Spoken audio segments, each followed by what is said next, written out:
G'day, friends and fans. Welcome to Dave Talks Up. I'm your host, the author, David Applegate. Today we're going to relook at one of my streams and open up to discussion. If you want to join the panel, and send out some invites, see how it goes, and yeah, yesterday I did a video, a few hours ago, on delusional feminists. The XY did not see it coming, right? A reaction video. Now, yeah, pretty good response, I think. But a lot of you there, 25. We actually watched it yesterday, but I was hoping for a broader discussion on it. I see you've got 4 people watching right now. Brilliant. All right. Let's keep an eye on the chat. All right, and let's go over to the presentation, and I'm still here. I'm just dropping the video so you can see it. All right, it's nothing really. No reason for me to really drop my video. It's in the blind spot there. So without further ado, let's play it. And as any chat comes up or anybody wants to chime in, g'day, friends and fans. Yesterday's video was a bit of a hoot. And I think a number of people, respectfully, may not have been as many as the number of people who watched this video I'm about to critique, but still, I think it deserves a second visit, because after I watched the first video, I got recommended this one, and I thought, wow, she actually just called you an XY, right? This is the author of the book, right? I don't have any problems with you guys not reading my books, but I don't see you running out to buy her book either. Somehow I don't think she's giving you a reason to buy your book, right? I wonder why, right? But look at this prize peach, right? This is the prize peach who thinks you deserve nothing, right? Because women have to level up because you deserve, right? In her own words, to quote her author, right? She's a womanist first, author of 30 Reasons Why Men Deserve Nothing, advocates for women to practice putting themselves first in their relationship before any man, right? Yes, mgtow outlaw, I hear you, brother. Right? She's... All right, so hold on. Just checking the audio level. Just seems to be... just give me a moment, please. Memento, please. So just checking the audio level. Something... Because I've had the audio dropping, and it just might be me, but I'm gonna check my own stream, just to see how the audio level is. So I've had the audio dropping, so just going back a bit, and I don't have any problems with you guys not reading my books, but so I've had the audio dropping. Right. So the playback is a little softer than what I am hearing on the live stream, but it is there. And so I know it's a controversial subject, I know, but these days it seems to be the media is so pro-divorce, and not just the media, but the general culture, right? And they are pushing divorce hard, right, as a lifestyle now, right, to marry and divorce as a lifestyle for women, right? So culturally, she's in the right. So I'm surprised I'm not getting a lot more criticism, but people pop in and pop out. That's fine. Let's see. We'll keep going. So anybody's got a question or anything, chime in. But for now, just wait and see. I'll immediately just wait and see what happens. Right? No, that's not how it works. Exactly. Right. But you should. Right. But you should choose to date them. Right. She's not. She advocates you to be financially free. The relationship needs. G'day, Maddie. You muted so bad. Yeah, I know. Here we go. Hola. Yeah, the playback. I just did a few tests on the playback and actually noticed that the playback audio that I hear, right? So when I hear the raw playback, right, it's actually softer in the studio, but it's even softer on the playback on the live stream. Wow. So I just boosted the audio to maximum, I think. So it might sound a little loud for you here, but it's actually soft on the other side. So I can imagine by the title that you're already going, wow. How's that? How's that for a title, right? Yeah. Yeah. What do they deserve? Yeah, exactly. So press play. Fulfilling, not traumatic, right? If you're not protective, loving, and a caring provider, right? You're just a roommate. So she's not talking about marriage. She's talking about hooking up to men, right? This is use and abuse, right? Using men, right? But no, she calls it having standards, right? Leveling up your standards, setting boundaries, such as you don't marry them, you just date them, right? Well, living together, right? So you have boundaries and expectations to, because you deserve a high quality man, period. And you'll know she put that word in because you know there's always in the back of women's minds they think, oh yes, there's always a man who gets triggered by the word, period. Well, yeah, there's two words that trigger women, right? Period and moist. I thought it was calm down. Those are two words. I said single words, didn't I? I meant two single words. Oh. Yeah, calm down and crazy bitch. Right? Those are the two word sentences that get women triggered, right? So if you want to interrupt, just let me know and I'll pause it for you. But so far, right, you can see where she's going, right? She's starting off strong, right? Calling you an XY. Oh, yeah. Let's see who triggers whom, hey? But let's see, right? She's a author, right? But she's not just an author, right? She's also, she sells you a book course, right? Of course she does, right? But it's only for her whammons, right? Her whammons, right? She needs to milk those whammons. Yeah, she's, women are often targeted for layoffs because DI cutbacks, right? So, she got, but I thought you wanted equality, right? But there she is. Right? There's her avatar. That's how she sees herself, right? The pink princess. Oh, look at me. I'm the pink princess, everybody. I wrote a book about her misandry. I'm so clever. Oh, I'm so funny and clever. Why you should learn from me, because I did it. I wrote a book, everybody, on why the G-spot is the most important thing in the world and qualifies you for Prince Charming, Prince Charming, right? So you got the looks of Fabio, the wealth of Donald Trump, right, and the compassion of who's a compassionate figure in history? Should have thought of that straight away, right? Who's famous for?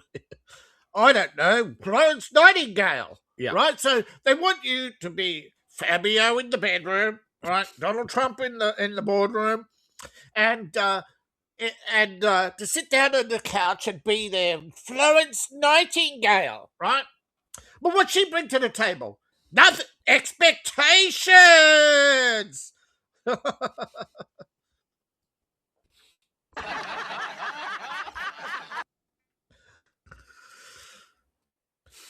All right. I'm going to hit you up, right? So I'm going to play this clip. I'm not going to play them all because she's really found a plethora of prized peaches, right?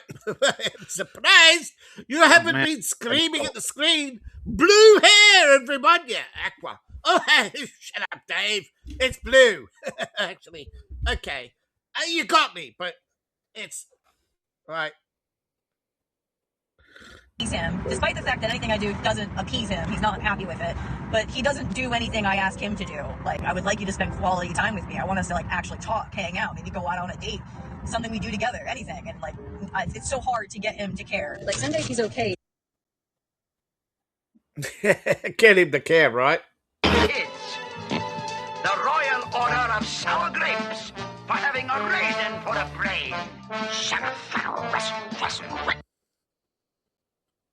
I got a couple of new clips for you, chaps. You deserve it. Too, but like overall, he's just being weird.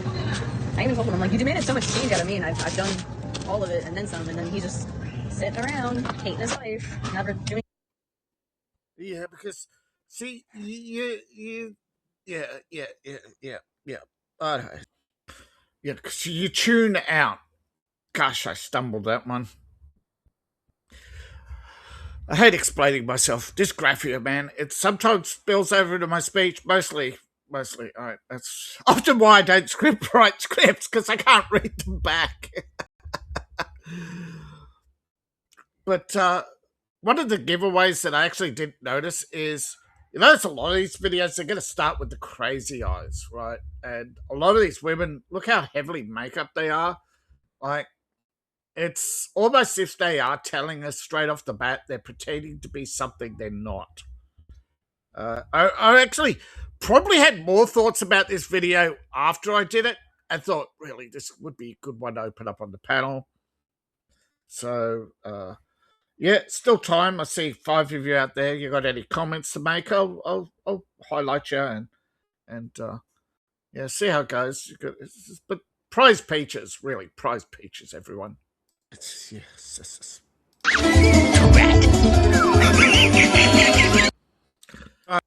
But yeah, I hope you get the gist of the clip. But for those who don't know, right, the bad guy suffering the consequences of their own actions right here on full display. Right? Never mind, he works hard and he comes home to an ungrateful. See you next Tuesday.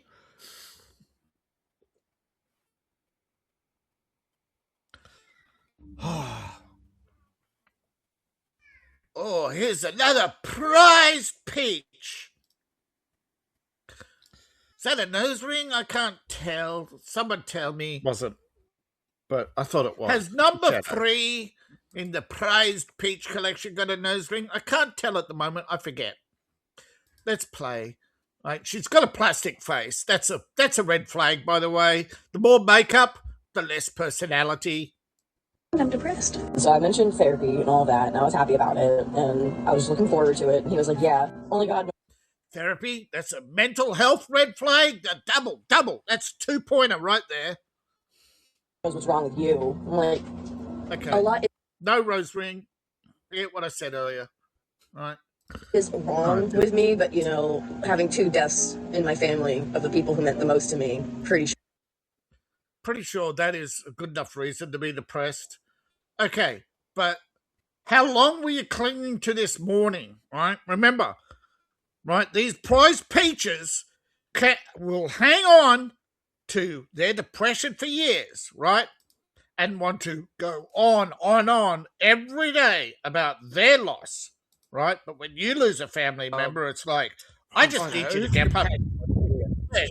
Straight away. Right. sure that's going to be why I need to talk to somebody professionally about it, because this. I don't know. Florence Nightingale. Right. Yeah. Right? So they want you to be wallowing in pity is one thing, but spending money, this is not your money, right? Prized peach, spending money, right, on a professional grifter to tell you that your feelings are valid and he's a big Beanie.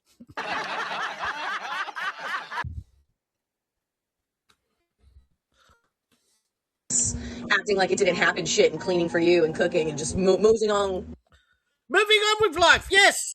Someone else's life ends, yours doesn't. You still need food, water, shelter, right? You're still getting up in the morning and expecting everything to be done for you. Why? Because you're depressed? Yes. Even, like, you know, right, men, even when they're, you know, they have to be so broken to be completely dysfunctional. But women, nah, all it takes is one death in the family and boom, they're lying on the couch going,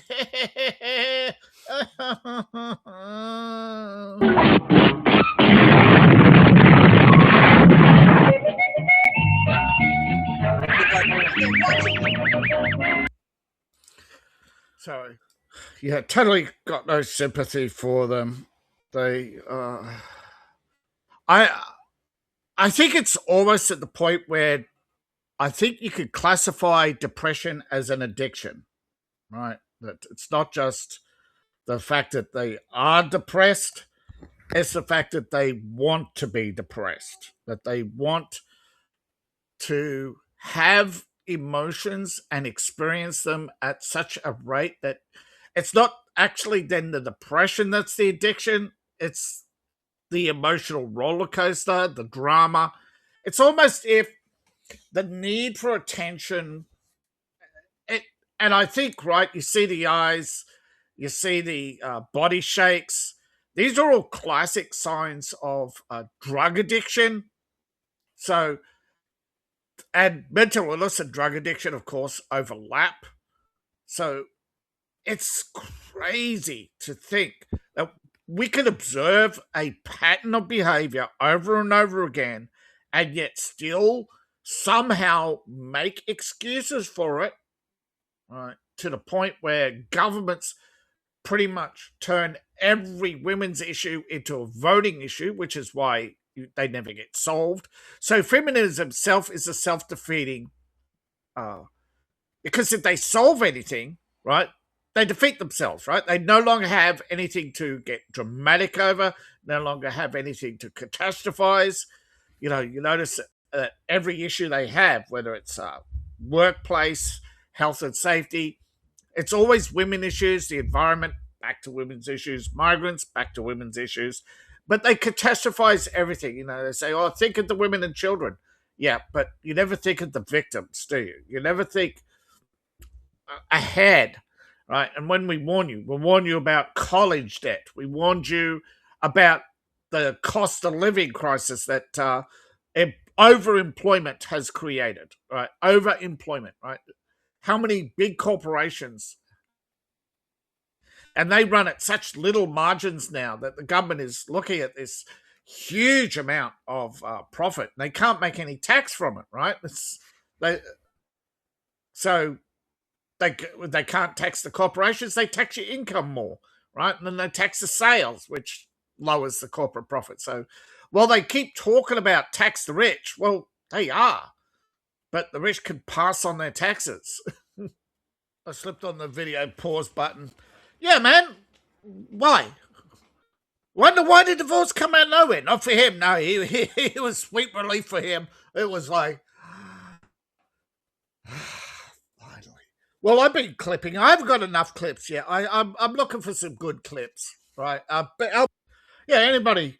I'm looking for Married with Children that I can clip. I don't know why I'm not getting search results that I want all the time.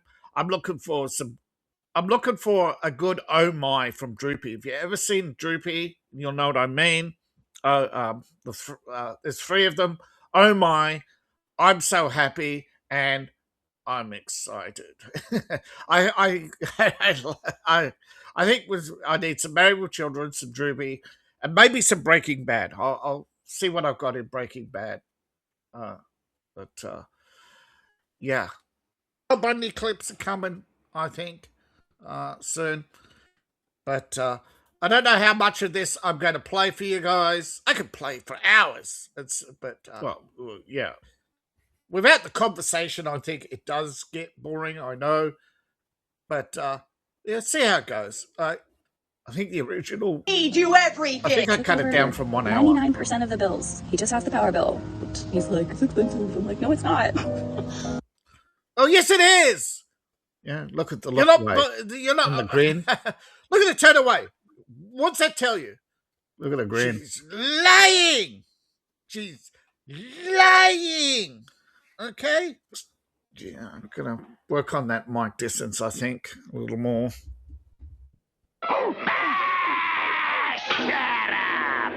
And I'm not quick on the audio. I'm not quick on the clips. I'm just like, can I not be happy and playing out flowers? It's a hot sauce collection. Oh, watch this prize page. Look at the face. All right. Some of these are too short, so I'm going to let this one play as well. And it's like D&D themed. Oh, look at that. She's lying.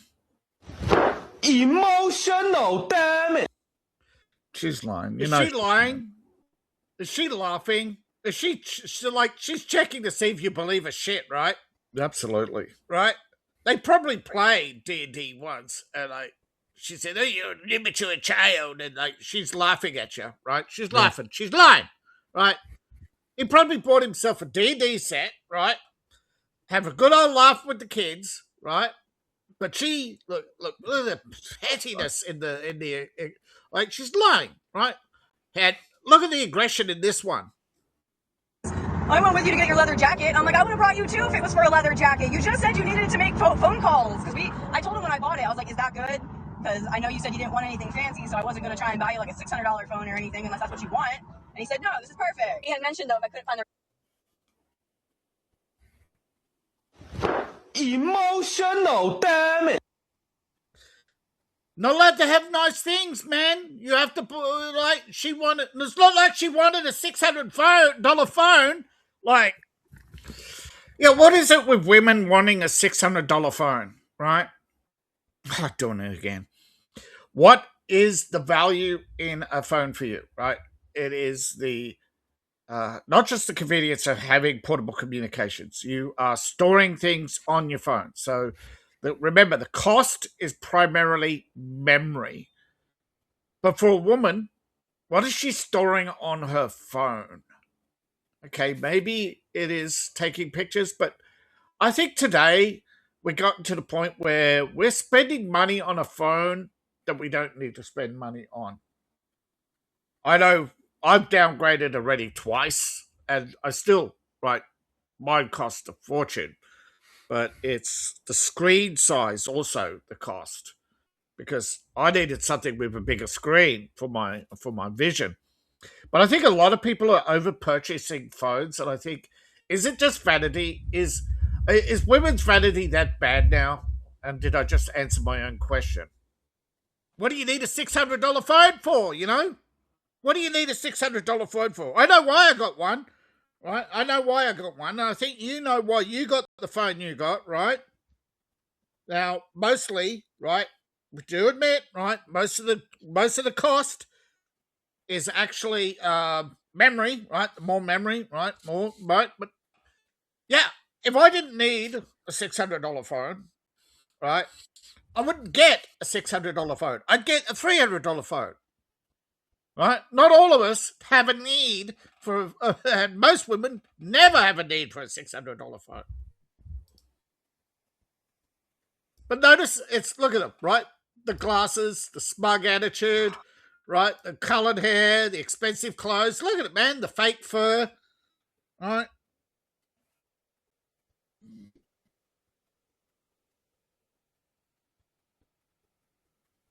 Kids, the Royal Order of Sour Grapes for having a raisin for a brain. But for a man, it's his money. No, it's my money. Yeah, what is it with women who, you know, you hear it all the time, right? I'm not like other women. I'm not materialistic. But as soon as they got that ring on their finger, or they believe they've got their claws into you, it's my money, right? It's That's what they say to you. It's my money now. And it's not just when they say, I need it, right? They say when they need it, what do they need it for? Well, they need it for their expensive sunglasses, which are overpriced, their hair dye, which is actually killing them if you look up hair dye and cancer, although a lot of manufacturers say that doesn't happen, right? But that's true, right? But look at the face, right? Is the constant makeup, and what are they hiding? They because they're not doing it for you, right? They're putting on the makeup when they go out and they take it off when they come back.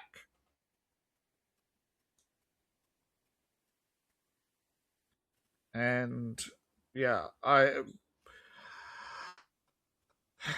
think this is the toxicity in society today. It's greed, it's vanity. And I know a lot of people are going to say lust, but a lot of these hookups are actually, believe it or not, there ain't that much sex. A lot of these hookups, they are wanting to party. They want to come, right? They're only using sex to get in the door. They use, or the promise of sex to get in the door. They're not hooking up with a dude who might have a slightly nice place, right? They have all these fantasies and provisos. So they're really, it's a currency to them. It's some sort of validation and meeting of fantasy and expectations that most men can't meet up to, which is why these hookups are pretty much on online dating, and they spend more time building up to that relationship, and then it's over in a flash, and they're disappointed. Now, psychologically, I know, right, the more you put thought into a relationship, the worse it's going to get because you're building up expectations. But is there a way you can de-escalate this, or are we going to reach the point of civilizational collapse again? I know Elon Musk, he's talking about civilizational collapse, and that's why I think I just haven't been able to put this one to bed. I wanted some more ideas and some more voices and put more eyeballs on this to actually give me some ideas and opinions on directions where to go. And as I look into this, I love to sink my teeth into a subject like this, where we know these men see the divorce. I think we all see the divorce coming. We just there's nothing you can do, so you just sit there and wait for it to happen. And it still hits you out of the blue and out of surprise, because when you settle in and it's been weeks of dragging everything out where they're not coming home, they're going out for longer, you know it's coming. And yet at the same time, they're making promises that it's not, that they're with you, and they're always making... I think the more a woman makes you promise that to tell them every day, promise you won't leave me, tell me you love me, I think more and more that validation, and when that validation, that drug wears off, where they're no longer getting the dopamine hits. So that's where I keep coming back to George Lucas and his film THX, and we know mood altering drugs were a big thing in the 60s and 70s. We know they were developing drugs not to just suppress depression, but the causes of depression, which again is what they think is what they call runaway thoughts at the time. You have beta blockers and all these things now. So I'm looking at the eyes to see if there's any signs that any of these are on drugs, the usual glaring eyes.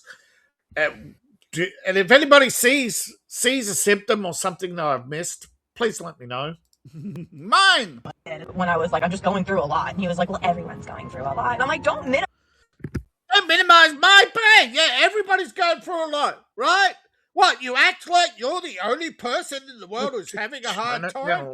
99 news break, 99% of the people in this world is Right. having a hard time. I'm pretty sure the Mexican police have it harder than you. I'm pretty sure, right, the kids of Minnesota are having a hard time, right? I'm pretty sure the kids of California are suffering, right? I'm pretty sure the kids who got sent to some islands had a really hard time.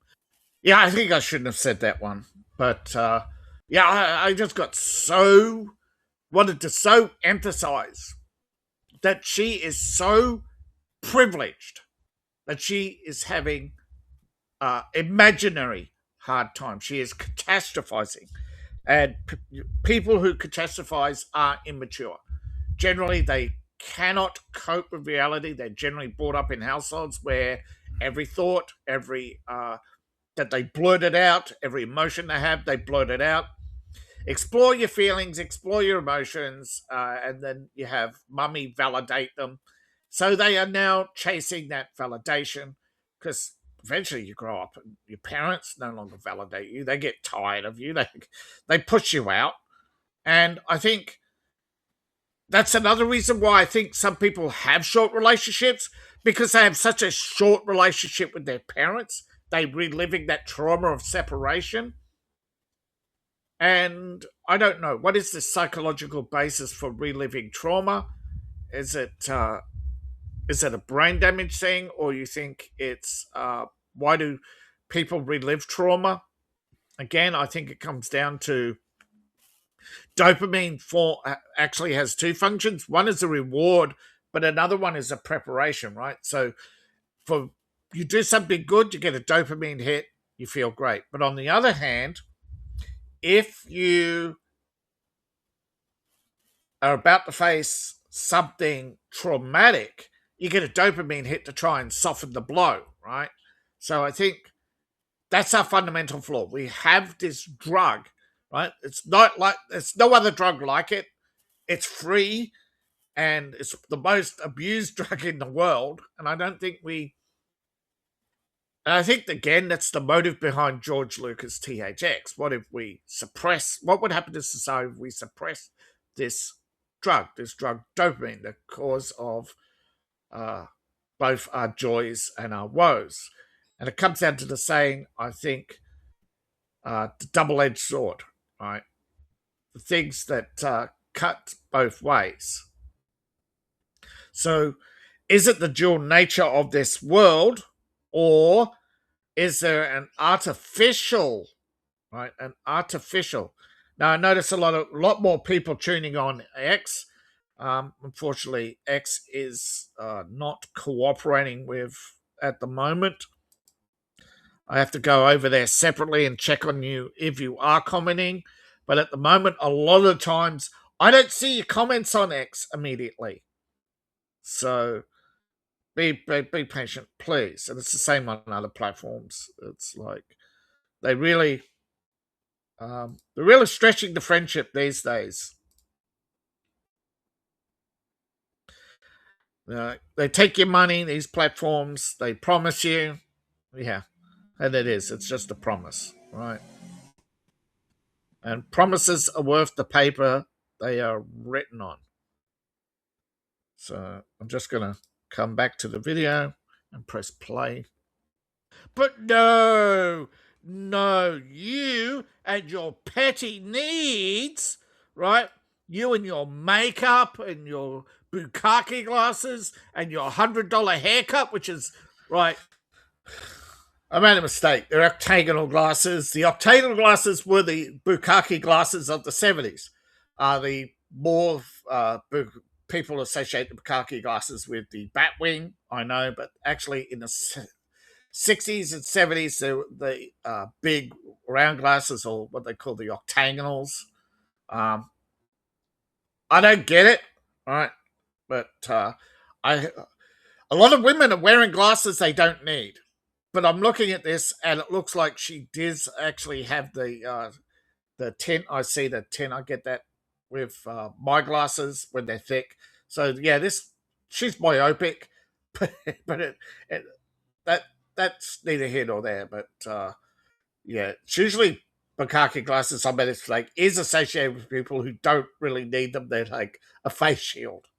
Your wand wave or whatever, you could buy a twirling wand for less than you actually buy someone to actually do it for you. But because they're so entitled and lazy, yeah, women will do this, particularly with nails. My first wife was a nail salon technician, and we were getting I think our minimum wage then was only $7.50 or something. She was getting $15 an hour. She was getting way above minimum wage, right? Just for normal flat, right? That's just one color, and two color was double, and you had what French tips were like up to 150, right? Depending on the depending on the different. So like had a shelf, right? All these different enamels. You had sparkles, yeah. So women will pay someone else, right, for a $5 bottle, right, sometimes $2 bottle of liquid poison. It's actually got poison on the, do not consume, right? Liquid poison. They'll literally pay multiple times the value, right? And often these nail coats, if they're not properly sealed, they won't last a day, right? Actually, my wife was pretty talented with she could paint.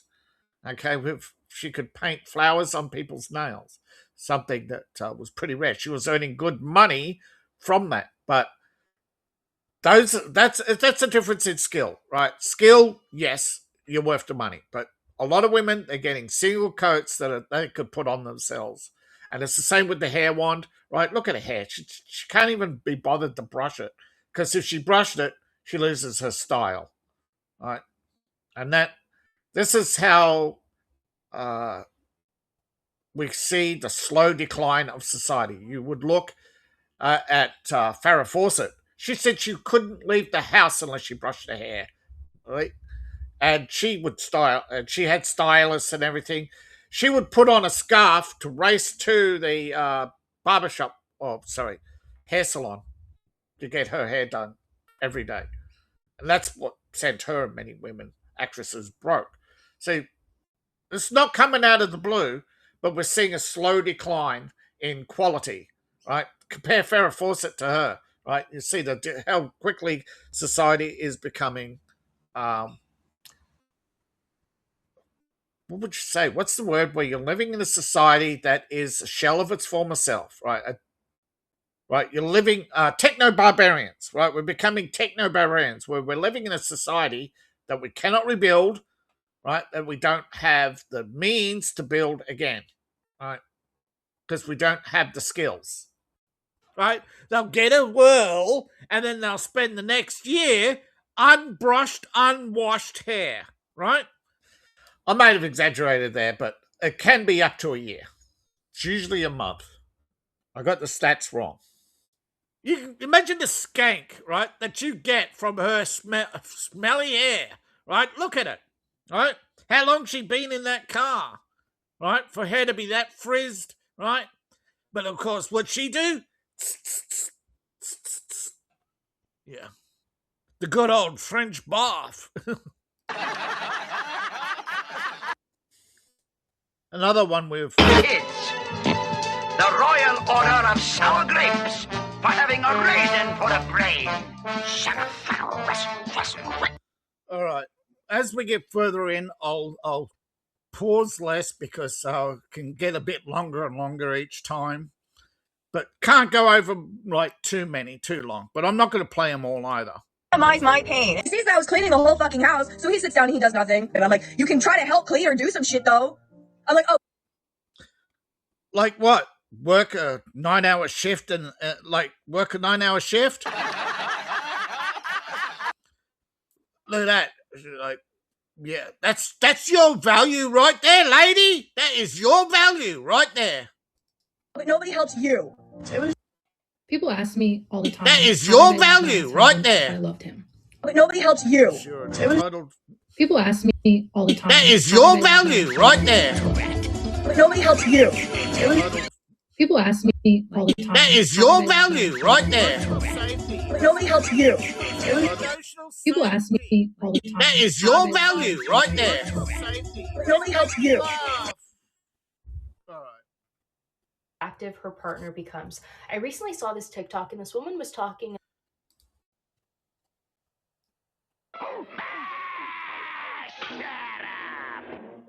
All right. I watched a TikTok. Boom. Red flag. Right. There's something that doesn't strike me normal about someone who records themselves doing their makeup, and you'll notice that she is actually talking and sometimes pausing, but it seems like she's re-recorded and redone this entire video. This video is edited, right? This video that I'm playing back to you, I'm not talking about that. I'm talking about that little clip here right now of this, how she was very happy with her, right? So I think a few of them might have not actually been men. I think some of these are women who've broken up with other women, and I missed that the first time. And coming through again, I'm not going to sit there and go back through it again. This should be the last time I visit this video, but unless it's, but I think I missed it the first time, that there are actually at least one or two, and there's a couple of gay men too that I should have just clipped through and realized that they were talking about men breaking up with men. Like, forget it. Like, you got what you deserved, right? You enter into a false relationship. The same with women on women. It's a false relationship. I know the LGBTQ mafia, if this was on YouTube, would be striking me down. But when you enter into a false relationship, it will not last, right? And this is why a lot of women are getting divorced, because they are entering into a relationship, not because they want a relationship with you, but they want a relationship with your wallet. They want a relationship with your status. They want a relationship to show to their friends because their friends got married, and this is when their friends get divorced. Or further and further away we get from that, we also get to the celebrity chasers who want to be like the celebrities. And so we're getting to a point now where women are trying to find excuses to be unhappy so they can go on TikTok. But I did postulate in this video, and I'm asking you now, I think this one's fake. I think she's lying, right? She does not strike me as she can't look and face the camera and just outright say it, that she's made a TikTok video for the sake of likes and clicks. She was happy, so I wasn't. So someone else was happy, so she got divorced because she wasn't happy, allegedly, right? But the thing that was making her unhappy was the constant comparisons. Again, she's another one who's got a professional twirling wand haircut, right? But twirling wands, and like, look at the length of her hair. She's let it grow out. She's just clinging to it, right? Because she's just too lazy to do it for herself. In my makeup, had to find ourselves, right? Yeah. I'm exhausted. Yeah, the last words are she's exhausted. Like, you do what? Exactly. 10 minutes of makeup and she's exhausted and has to go now? No. We all know TikTok has a time limit as well. But usually, I think with some of these TikTokers, and I've seen it, where they make a video, they just keep pressing record every time. And so they'll have a stream of videos, and then they'll go through and, I don't like this one, or I'll put this one on Instagram, right? And they're not getting the validation anymore, because as more and more women do it, the more diluted social media becomes, the more common it comes for people streaming, the less value they are going to get out of it, because there's only so many eyeballs in the world, and the number of people using social media is only slightly increasing every year.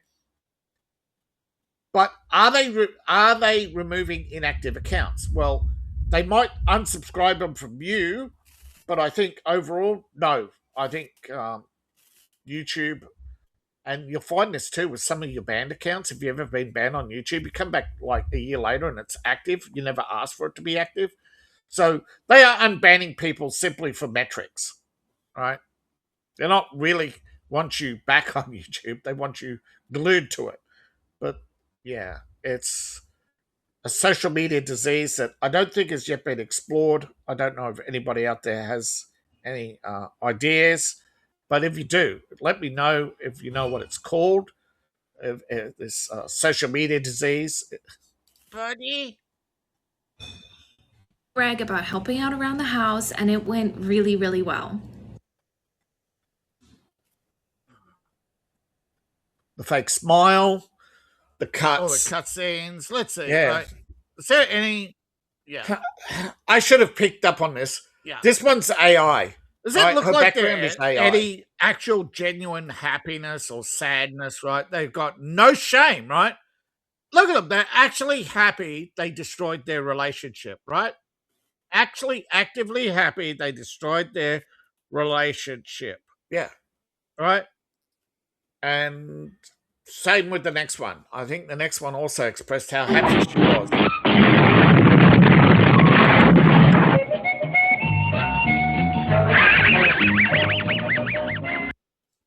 My ex-husband used to do the same crap to me. I worked all day during the day, and then I would come home, take care of the kids and the house, and also go to school online full time. And then he Yeah, but it's not how many hours you worked, lady. It's how hard you worked.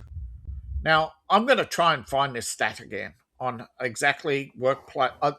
Like, if you immediately look it up, it'll tell you women are not that women are only 1 to 2%. No, it's actually as high as 31%. I just got to find it again. There's a good time. I think it's called Time and Movement Study, right? And where they put a tracker on women to see exactly how much time they actually spend at their desk, and same with teachers. Like the difference between outcomes between male and female teachers is huge, right? The more male attention kids get and more male direction kids get in the early years, the better the outcomes, right? Because they're learning. So because you got to learn, right? That emotions should not shut you down. Like emotion, right? Recognize the emotion, process the emotion, let the emotion go. Those are seconds, not out. But women seem to drag it out for hours. would go to work at night. So he was home all day, and I'd be like, hey, can you please help out around the house since you're home all day? And he would say, yeah, if you give me a list. And I'm like, why do you need a list? Just look around and see what needs to be done. And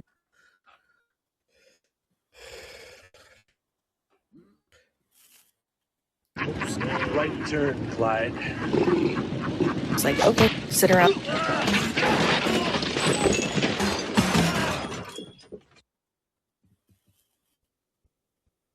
Yeah. See you next Tuesday, love.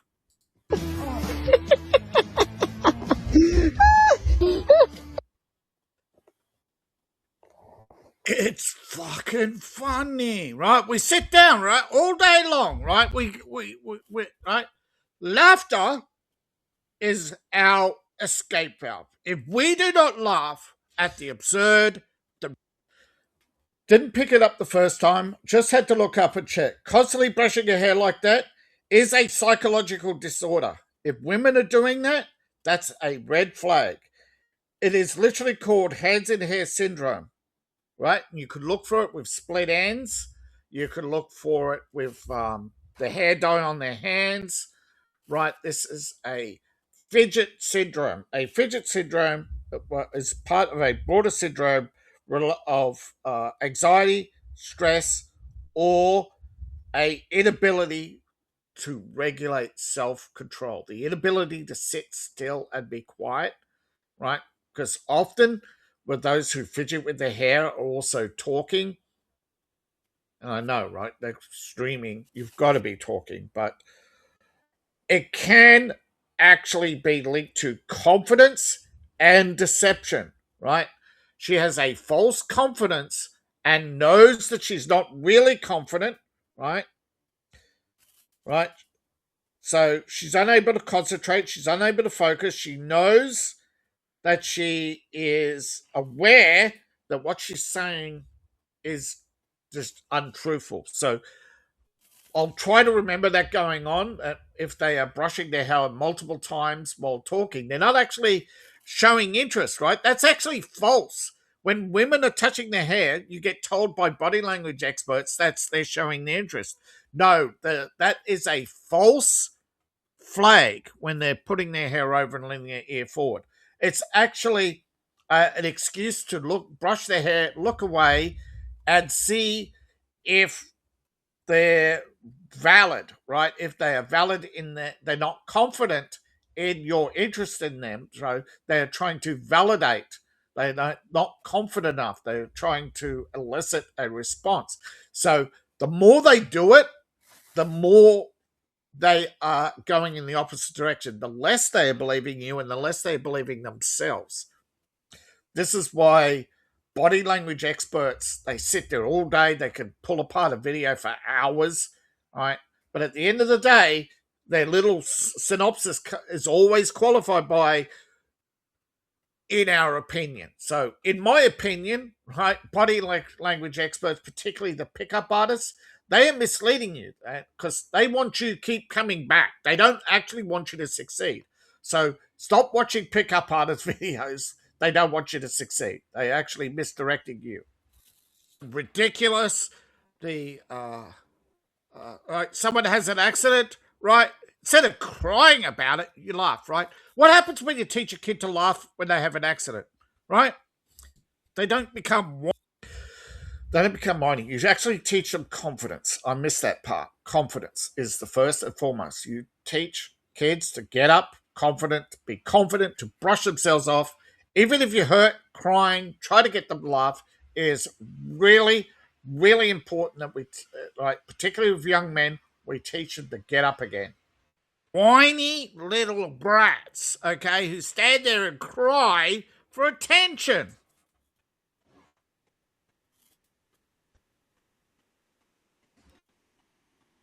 Shut up!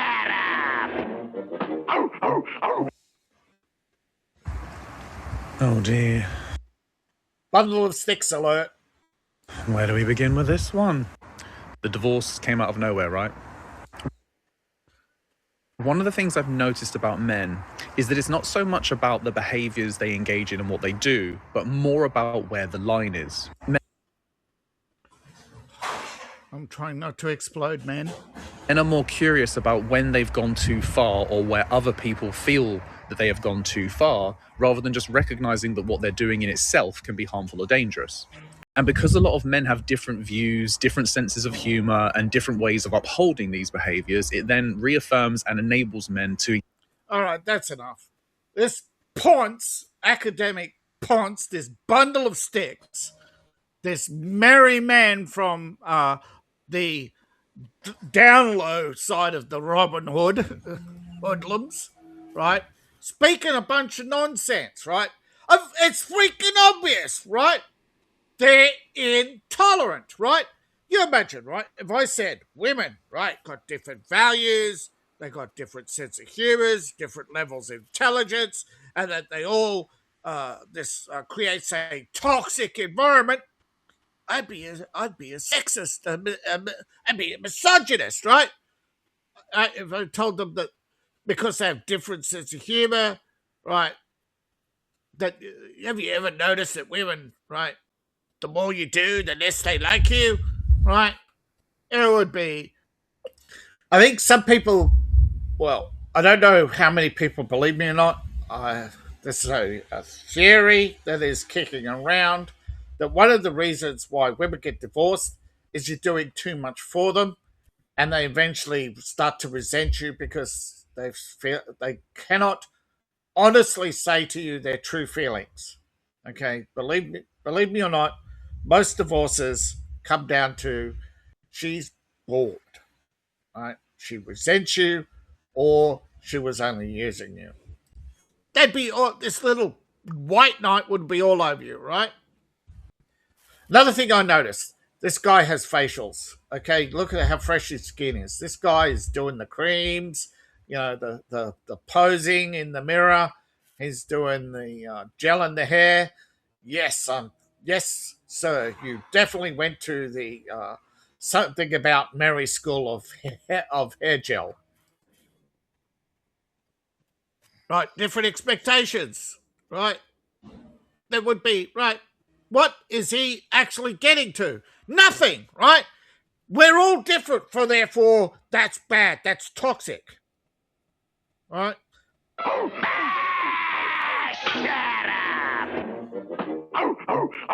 It'd be freaking boring if it were the same. It'd just be everybody going sup, sup, sup, sup, getting to the office desk and going sup.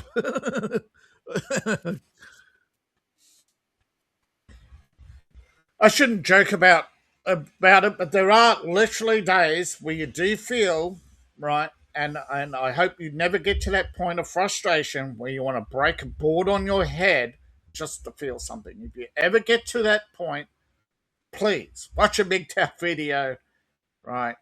Get that stress out of you without breaking the boards, or go do martial arts and break boards properly. But don't get to the point where you're getting to the office and wanting to break your keyboard over your head. Right? Try to get the stress out before that point. But it is a boring world out there already. I know. I should have. It just so many things about this video lingered on me that I should have commented more. That I restricted my answers because I was on YouTube. And that's why I wanted to do it again, because YouTube feels like, as soon as you start streaming on YouTube, it feels like you're wearing a straitjacket.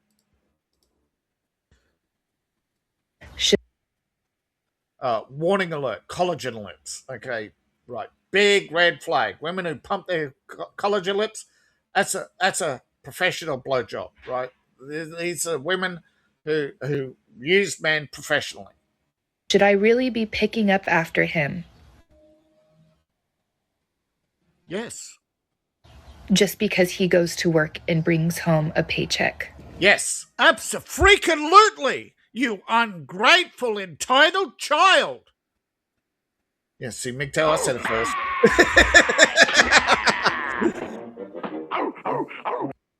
They are not adults. Going to be disrespectful to your husband. Unfortunately, you were not married to a man who loves you. White knight.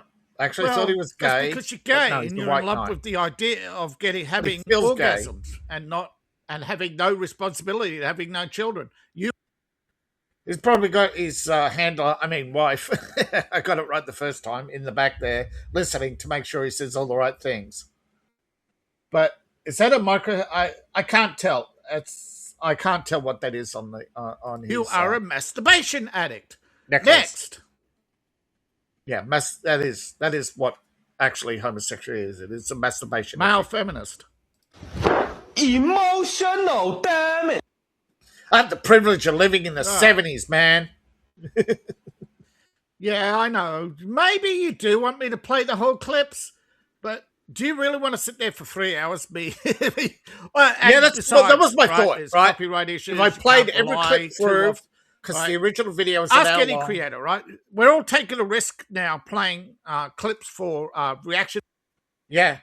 I've had this happen to me as I was recording. I've had YouTube just go blank on me. I've had ads pile on, right? As you could see while I was doing this video. My ad blocker worked most of the time. Now and again, you see a blank screen. That's the ad blocker kicking in. But I went to actually revisit this video, and I got hit, right? YouTube must have picked up that I was using ad blocker or something, because they really hitting me hard. So I'll try. I want to do this at least once a week, right? To do a live stream reaction, so that you know I'm not botting or roboted. But I see right now the average video way across YouTube, right, outliers are being botted right now, and it's scary to think how many people are botting. But YouTube is going to crack down. You have been warned, right? If you're out there thinking you're botting and getting away with it, no. YouTube is just reprogramming its algorithms. That's why last week they announced 12 million cancelled channels. 12 million. That's more people cancelled than joined. Videos, because someone will take offense, right? If you play enough of someone else's video, they'll say, YouTube will say, well, it's no fair use, right? You play. Yeah, they actually send you a warning. You actually do get a warning in your email that says, hey, we do not think this is fair use.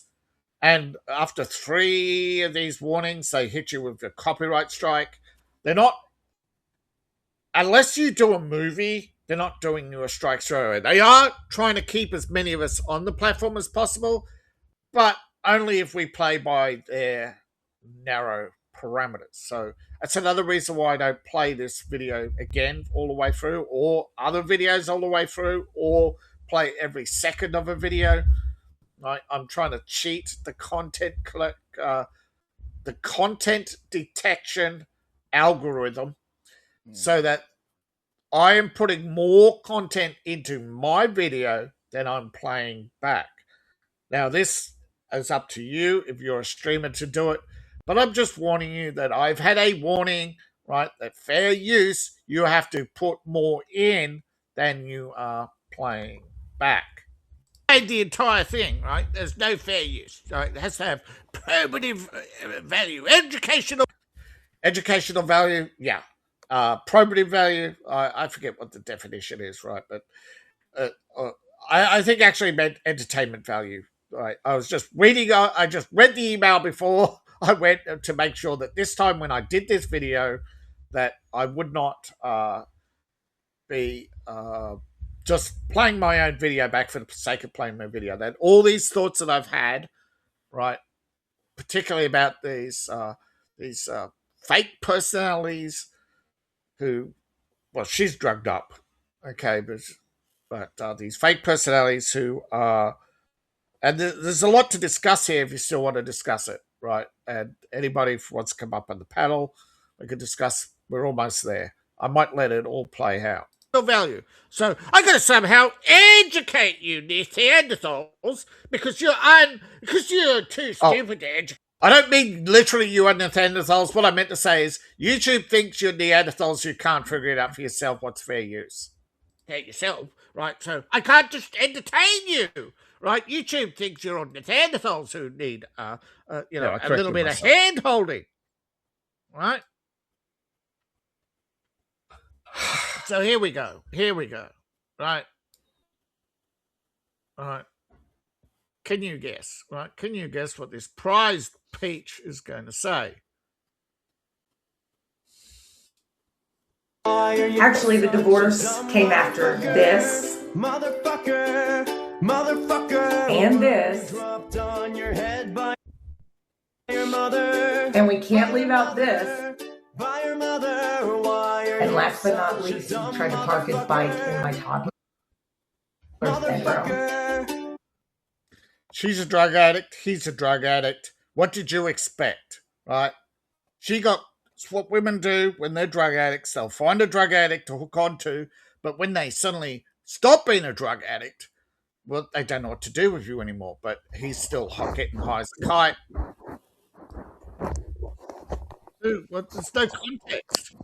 Motherfucker, but yes, to answer your question, he called me when he got out of jail, or actually from jail, and asked if we were good. Are we good? Are we good? Are we good? Are we good? That's almost as bad as me having this bad habit of saying right all the time. I don't know where it comes from. I often don't do it. I must have had a bad day when I was recording this one. Stressed. But I watched this video twice before. Not this video. The video I was commenting on. I actually watched it twice before I commented on it to make sure. I should have clipped that song out. But it, oops. Right. YouTube hasn't hit me with it when I uploaded. So hopefully they won't hit me with it retrospectively. But I did get a video content warning about language. And again, it wasn't me for once. A bad boy chaser, right? But we don't know. We don't have context, right? These could be her accidents for all we know, right? She's just, right? Put up your hand if a woman's ever lied to you for a start, right? This is the problem with TikTok. Is how many of these are actual real content. Look at her face. Does that tell it, right? She is fucking proud, right? She is. Well, I also forgot to add that she is high as a kite. Look at her, what do you call them? Stoner eyes. Look at her fake smile. Look at her flushed cheeks. Yeah, she's high, right? What do you think she's on? Oh, I don't know. I don't do drugs. No, but yeah, she's high, right? Could be alcohol. She could be drunk. But her dopey eyes. There's a lot of drugs women like. There's it's not always the amphetamine stuff. It's usually the stuff that makes them more calm because they can't shut their brains off. Yeah, that's what I'm thinking. That she's dopey, not high, right? I meant Right. she is high as a kite, but she's dopey, right? So I think she's high on herself, right? And she's to do this video to get through this video. It could also be beta blockers, right? Could be legal drugs as well. I was thinking Quaalude. Those are prescribed in some states still, aren't they? That or derivatives of, they can still be found here in America. Yeah. Because when I do, now I don't do drugs, but I've been around a lot of women, and if you just let them talk, they'll tell you everything. And yeah. Oh, damn it, what's that one drug? I think it begins with a Z. It's not. Are you thinking of Xanax? That's it. Yeah. Yeah, they love the Xanax. Oh yeah. Wasn't at one point Xanax America's #1 drug after marijuana or before marijuana? I can't remember which. This was back in 2010. This is the last time I paid attention to those conversations. But after that, I don't know what the current thing is, but I'm sure. That's why I asked, because I've heard that they've betas are the new drug of women's choice. I don't know. But when I was asking, I wasn't just asking you, I was also asking the audience, don't forget, everybody, if you know what's going on, because I know a lot of Gen Xers are actually trying to be clean right now, because every time they go to doctors, the doctors are always trying to push them some sort of drug. I don't think doctors have a problem pushing drugs on women till they get to a point where they abuse it, because a lot of women. Now, I think that's why they want to digitize a lot of the medical records, because women will go shop to multiple doctors trying to get the same prescription. Yeah. I'm not saying I did it personally, but I had to go through a multiple check every time I got my drugs, because I'm on such a cocktail for my medical conditions. So yeah, every time I go for my drugs, it's sit down, wait for them to do all the checks, see them go to the back to ring the doctor. Yeah. But it's all digital now, and they still do it, right? It's weird. All right, pressing play. Is proud, right, of her bullshit, right? Kids, the Royal Order of Sour Grapes for having a raisin for a brain. Right?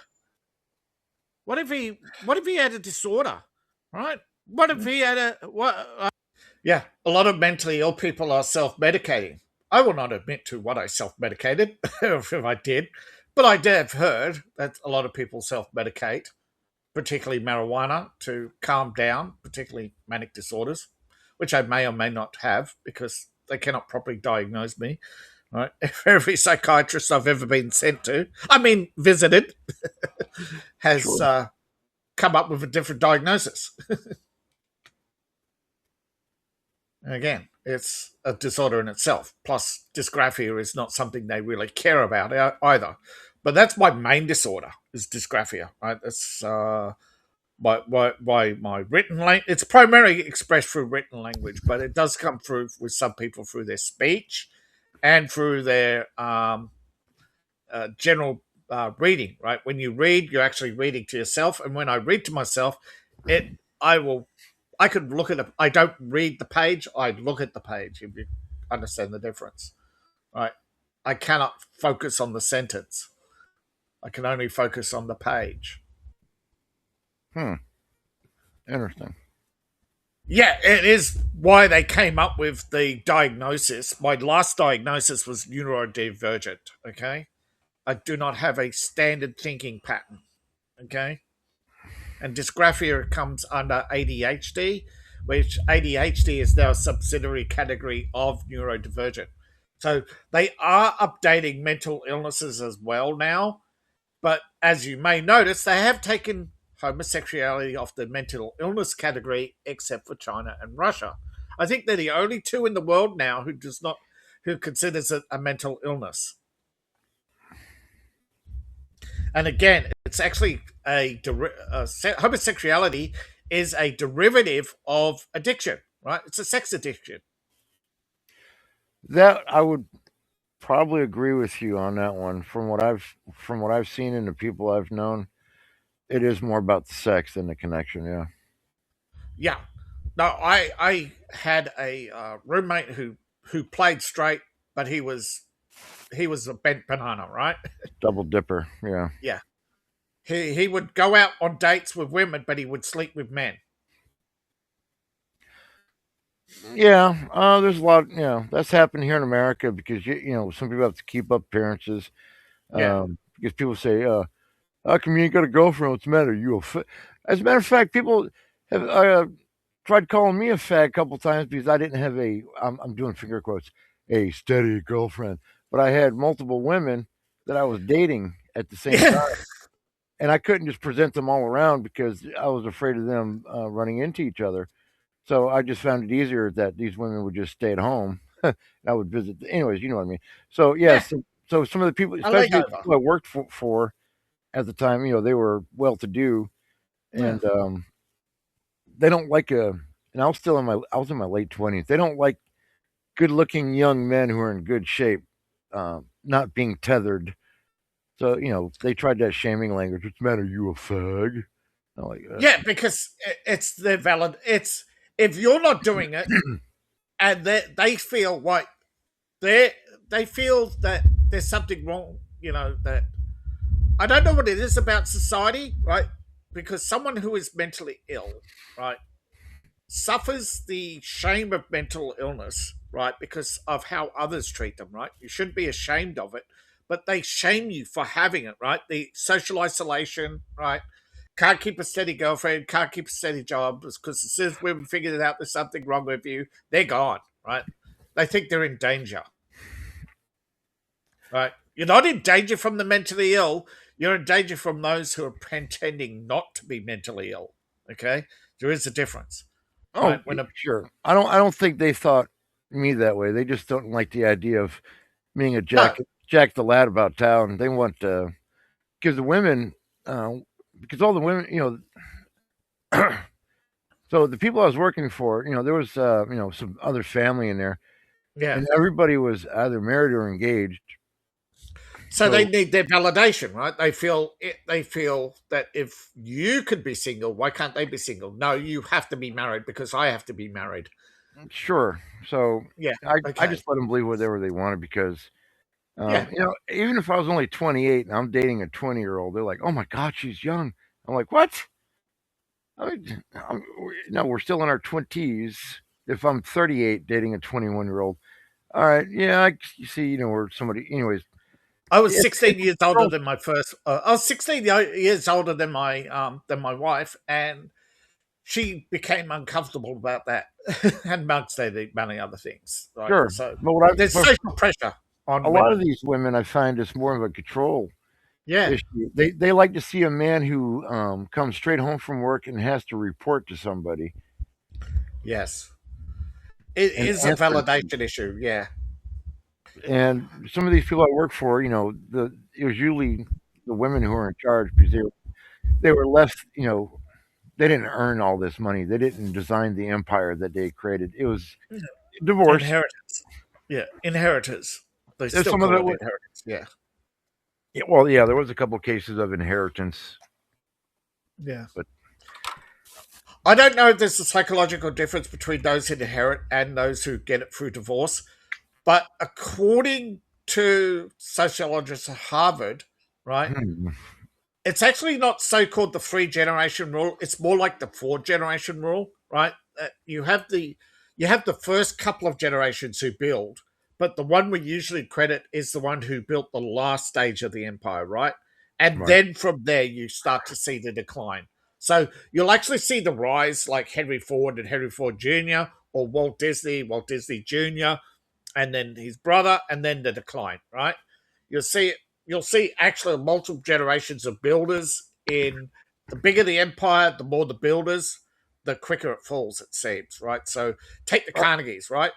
As they brought more and more people in and built their empire, the faster it built, right, it was already crumbling behind them because they become so focused on the building that they don't put in the institutions required to keep the empire running. Oh, sure. If But the children come along later on and they've never had to, grab a fella by his collar and punch him in the gut, make sure he got paid on time, building the empire. yeah, And the kids just grew up in a very comfortable, soft environment.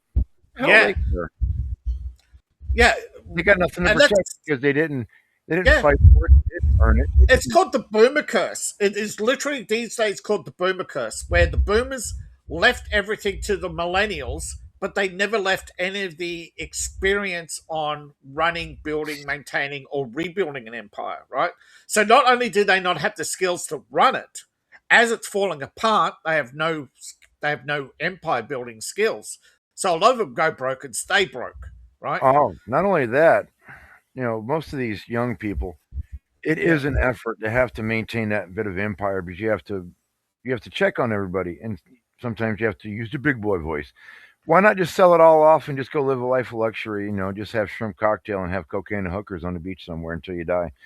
But they don't That's care. better. That's what McAfee did, right? He realized that he didn't have the. It's called the maintenance skill, right? And again, that's my bad habit. Sorry, it's a stressor. When you have the maintenance skill is the blue collar side of industry, where you go out, right? The builder builds a lathe, but then you have the worker who operates the lathe, but you also need the guy who maintains it, right? And the guy who maintains it is the one who's the backbone of the empire, not the worker, right? But the boss should know every stage of the workplace, right? Henry Ford could build a car from scratch. That was different with Henry Ford Jr. and going forward, right? They did not know how to build a car, Sure. and I It's think that is interesting. yeah, If you watched the movie Iron Man with Robert Downey Jr., you can yes, see a lot of parallels in that. So I think for me, because I understand the difference between the guy who built the empire and the kid who grew up in it. Because, not me, but I've worked for these people. I yes. find that movie probably a little bit more fascinating than others do. I think it's because we do get our teeth into a subject, and when we like it, we pull it apart and see how it works. Yeah. I, what if those were genuine accidents? Right? We don't know. Maybe. Right? We don't know. She's just so proud of herself. It just doesn't. It begs belief. Right? What's the context? And the thing that I missed out on, and you may have noticed, those photos weren't all taken at the same day. They were different light levels. So he's had a series of accidents, but I think the last one may have been deliberate. You know, I'm chucking you out, say rams through the wall and goes to jail, and then calls her up and says, "We all right?" So I did make some mistakes in this, folks. That's another reason why I had to revisit this. And you can't find out. You can't search these people out. This is why the internet is devolving the way it is. There's no truth, right? No truth but power. You could look it up. There is a theory now that the internet has become a garbage pile, right, of lies, right? The majority of videos out there going forward are going to be more and more lies. Secrets of the, I think it started with the History Channel, actually, not with the internet. Histories of the ancient world. They made up a whole bunch of stuff about Carthage and Rome, and just kept going from there, right? They even started making up civilizations that that may actually never existed, right? I'll use Atlantis. Atlantis most people don't know this. Atlantis means land of Atlas. It was from the Greek legends, and it came out of pre-classical Greece. So there was no maps, nothing. But it seemed at the time people knew which island it was. Now, it didn't seem to be one of the islands in the Aegean because they said it was more than a day's sail. So it had to be outside the Aegean. Now, it could have been what's that island below Sicily? Sicily there between Africa and. However, there's a modern theory that it is actually Ireland was Atlantis, while others seem to think that it is an island that had actually sunk, and there is a sunken island in the middle of the Atlantic. It's a plateau that was recently discovered by the Russians when they were doing. But there's also one island they found off the coast of Florida, which actually has a Greek statue on it.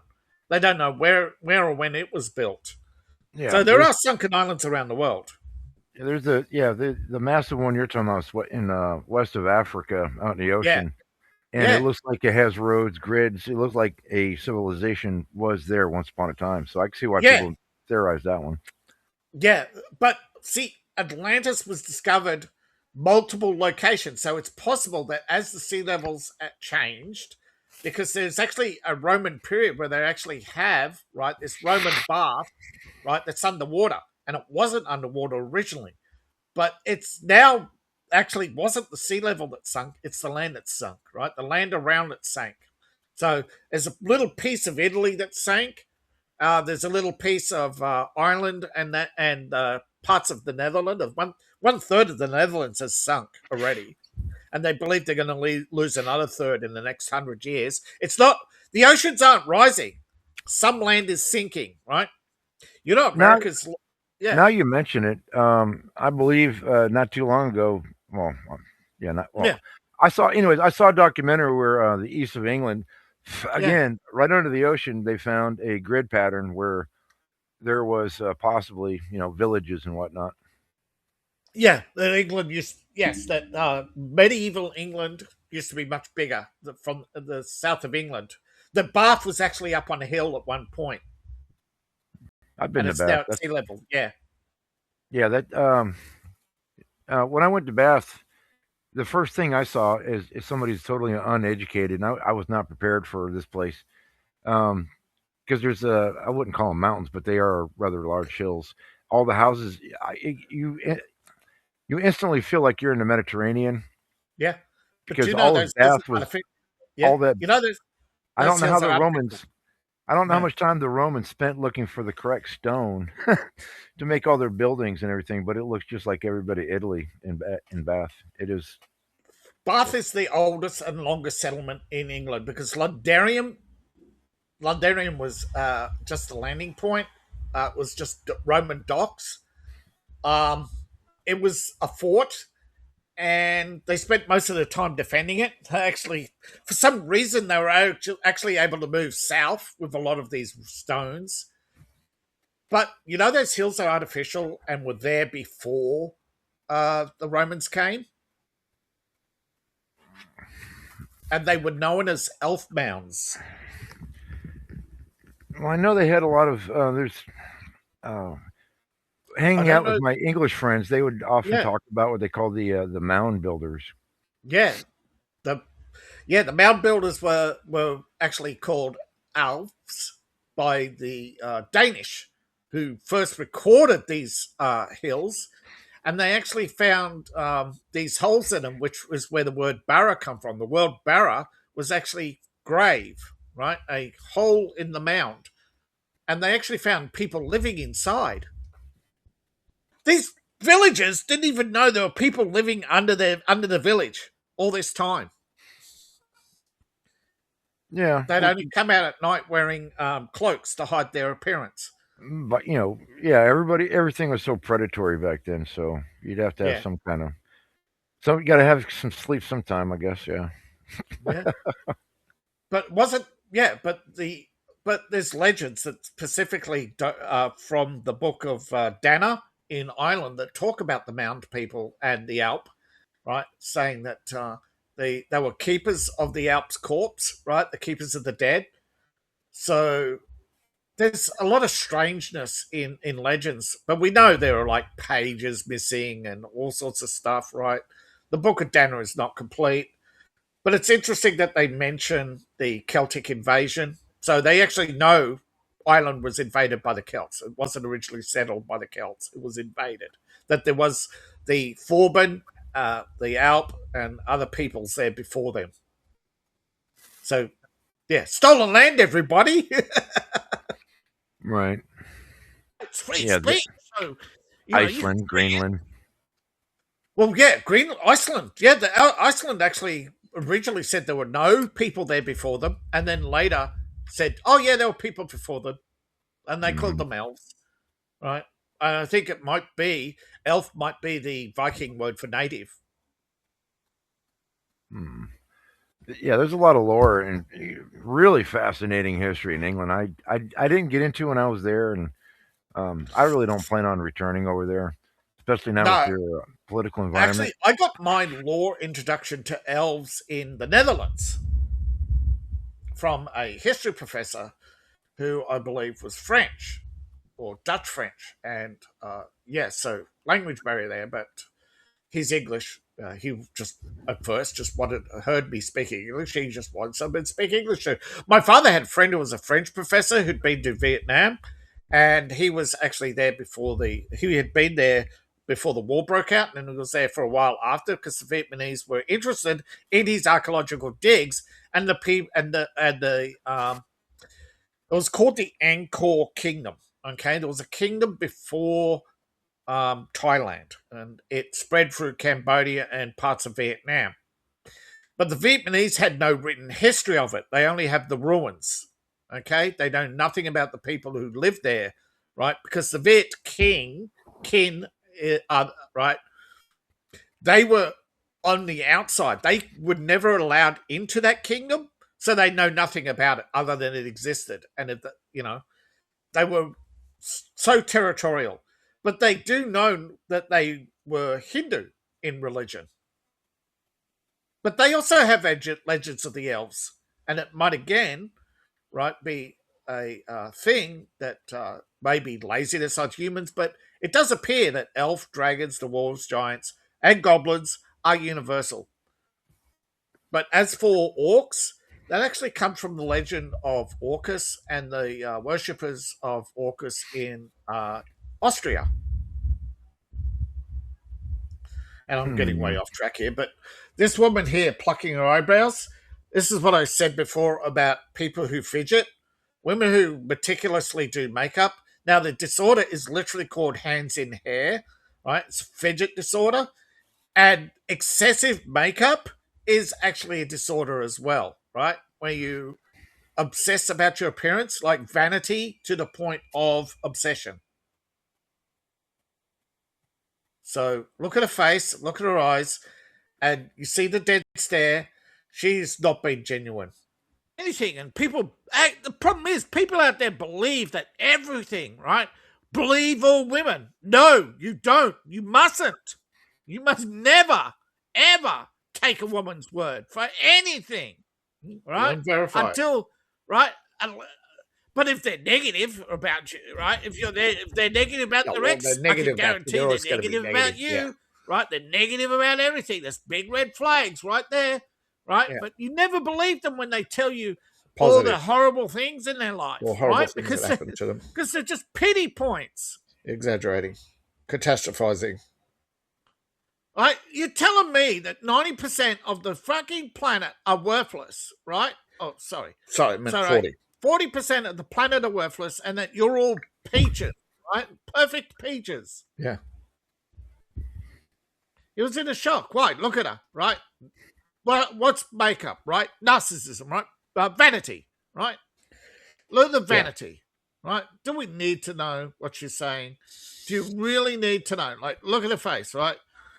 Does that look like a prized peach? I forget actually what she was saying, but she was just rambling how horrible. It doesn't match her lips. The Royal Order of Sour Grapes for having a raisin for a brain.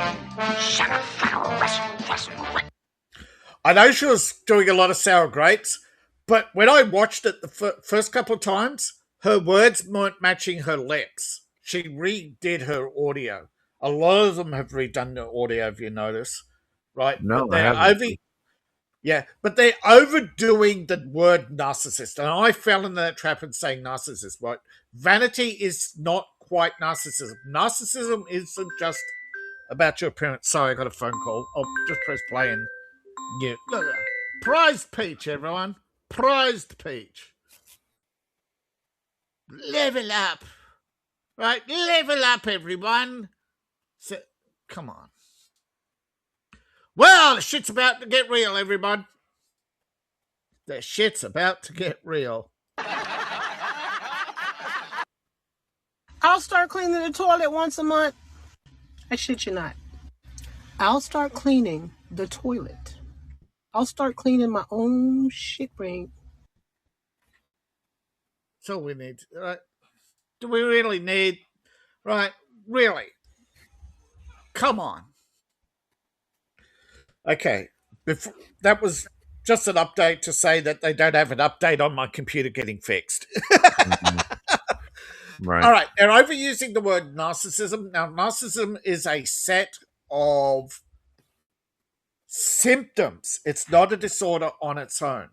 All right. It is a dying need for validation, but it also is a dying need to be deceptive, right? To control the environment around you, to control your emotions, and to elicit emotion responses. It's more than one thing, okay? It's actually a set of symptoms as part of a broader personality disorder. Now, the broader personality disorder is you're so insecure in yourself, right? You're controlled by your fears. You're controlled by your need to control your environment, your need to control others. So basically, it steps down, right? You get narcissism is actually at the bottom of the ladder. As you go up, it gets worse, right? To the point where you reach psychopath at the very top. Okay, so it is a series of symptoms. But here they're overusing the word narcissist to a point where it's not even within the realm of clinical terms. Oh, I will say there was a time in my life where I did love the mirror. That's vanity, not narcissism.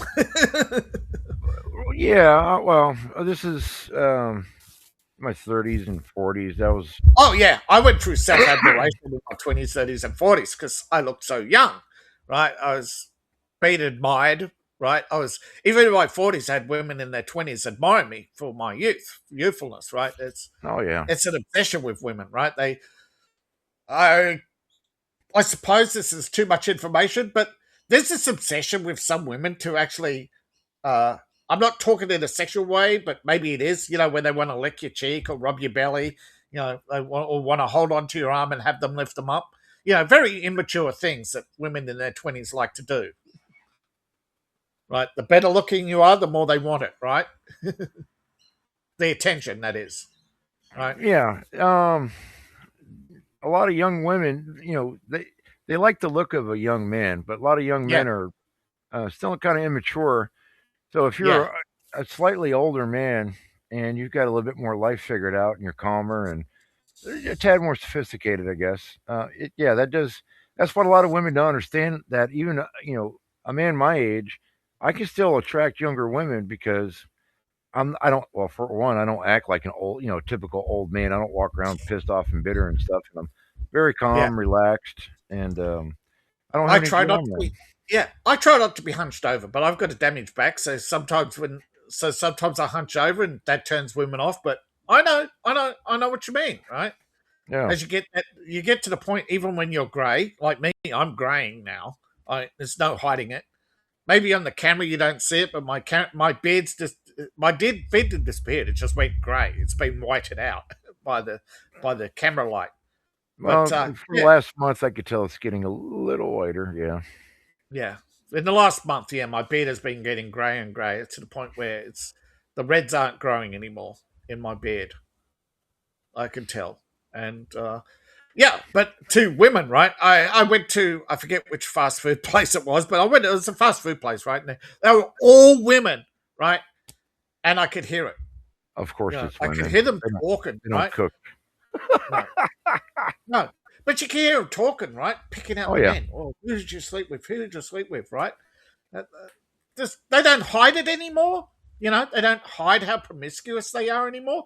It's probably the first time I've actually openly heard it. But I've had a friend warn me actually about frequent flying. Right? When I was going to Vietnam, I think it was a friend warned me that beware of airline stewardesses, who offer you that extra service. Now that is one thing I have never encountered for some reason. What the free hand the where they tuck you in with the blanket and give you a little extra tuck. Well, maybe I'm just really better at separating.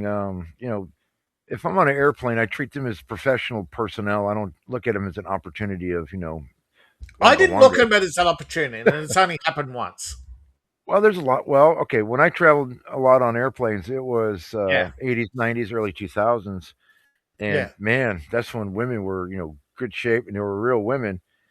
And of Yeah. course, they're attractive, but for some reason, I never looked at them as an opportunity. Again, I didn't look at them as an opportunity. I think, again, it's the fact that we're looking at the early stages of the 2000s where promiscuous women were more, how would you say, rare, I guess. But speaking of promiscuous women, there is a look they have that I'm starting to notice. The bruised face look. That's why I brought up promiscuous women. You look at her, the bruised face look. I'd probably say go back earlier. Maybe it's because I've noticed it sooner because of my looks and my height. I was drawn into the world of women a little deeper than most men. And when I was younger, I did not talk hardly at all. And and when women can't stand silence, so they'll just start talking just for the sake of talking. And the man, void, they can't stand the void, right? They can't. That's why. That's the difference between men and women. The shit they say, and I didn't know how to respond to any of it, and I knew most of it was not meant to be responded to. It was just them talking just to talk.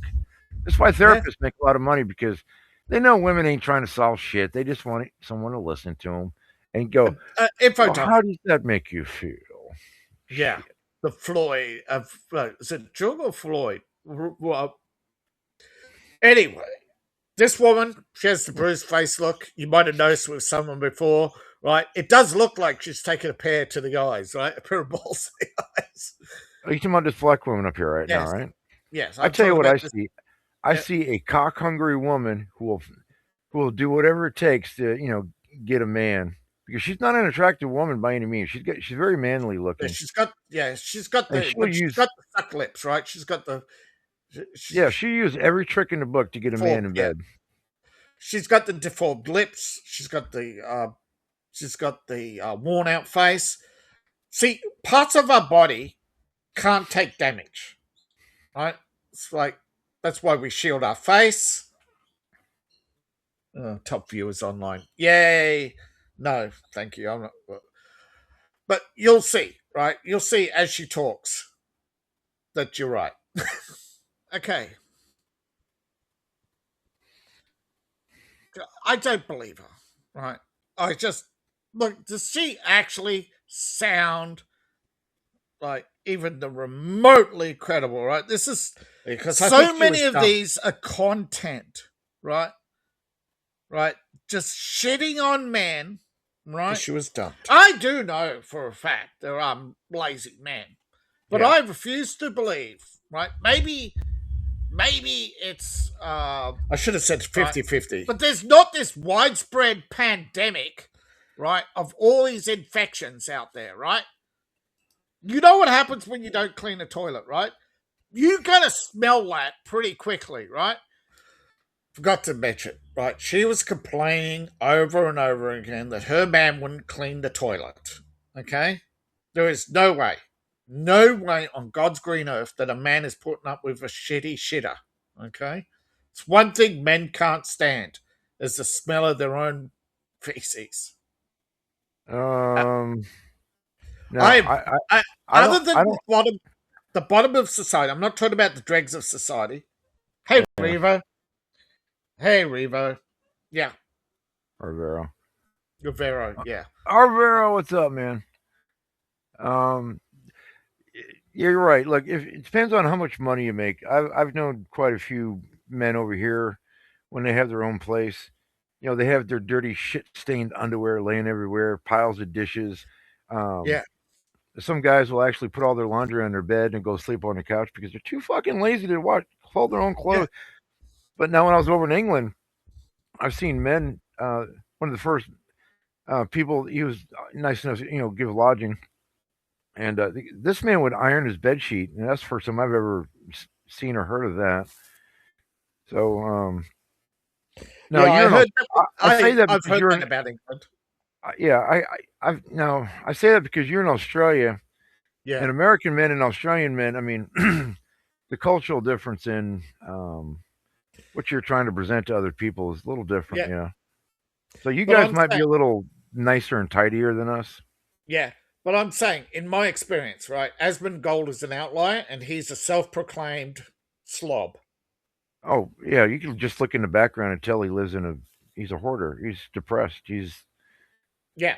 He's never been shown how to clean and organize. And anyway, Someone entered his life, and I think it was Jordan Peterson who taught him to clean his room. And at least once a month now, he cleans his room, and he's a happier person. He admits that. When I was depressed. Yeah, I was a diagnosed hoarder at one point. Um, they still check up on me to make sure I don't, because I just collect too many figurines or books or anything, and they took a lot of my stuff away, and I'm really sad, and it made me even more depressed. This is stuff that I collected over the years. But here's here's a fun fact everybody might enjoy. Real quick, my now I do have a set of drawers where I keep my t-shirts and underwear and socks and stuff in, yeah, and it looks like a filing cabinet. So when I open it up, this comes from a habit of after I got divorced yeah, and I started getting back on my feet and I got my first flat.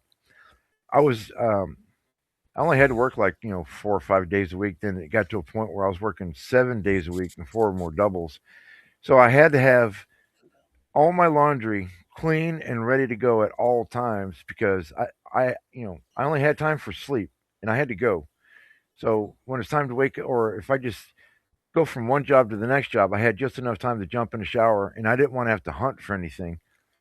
And I've yeah. noticed this is a habit that has bugged every woman that's ever seen how clean and organized my closet and my underwear and t-shirts are. They can't stand it for some reason.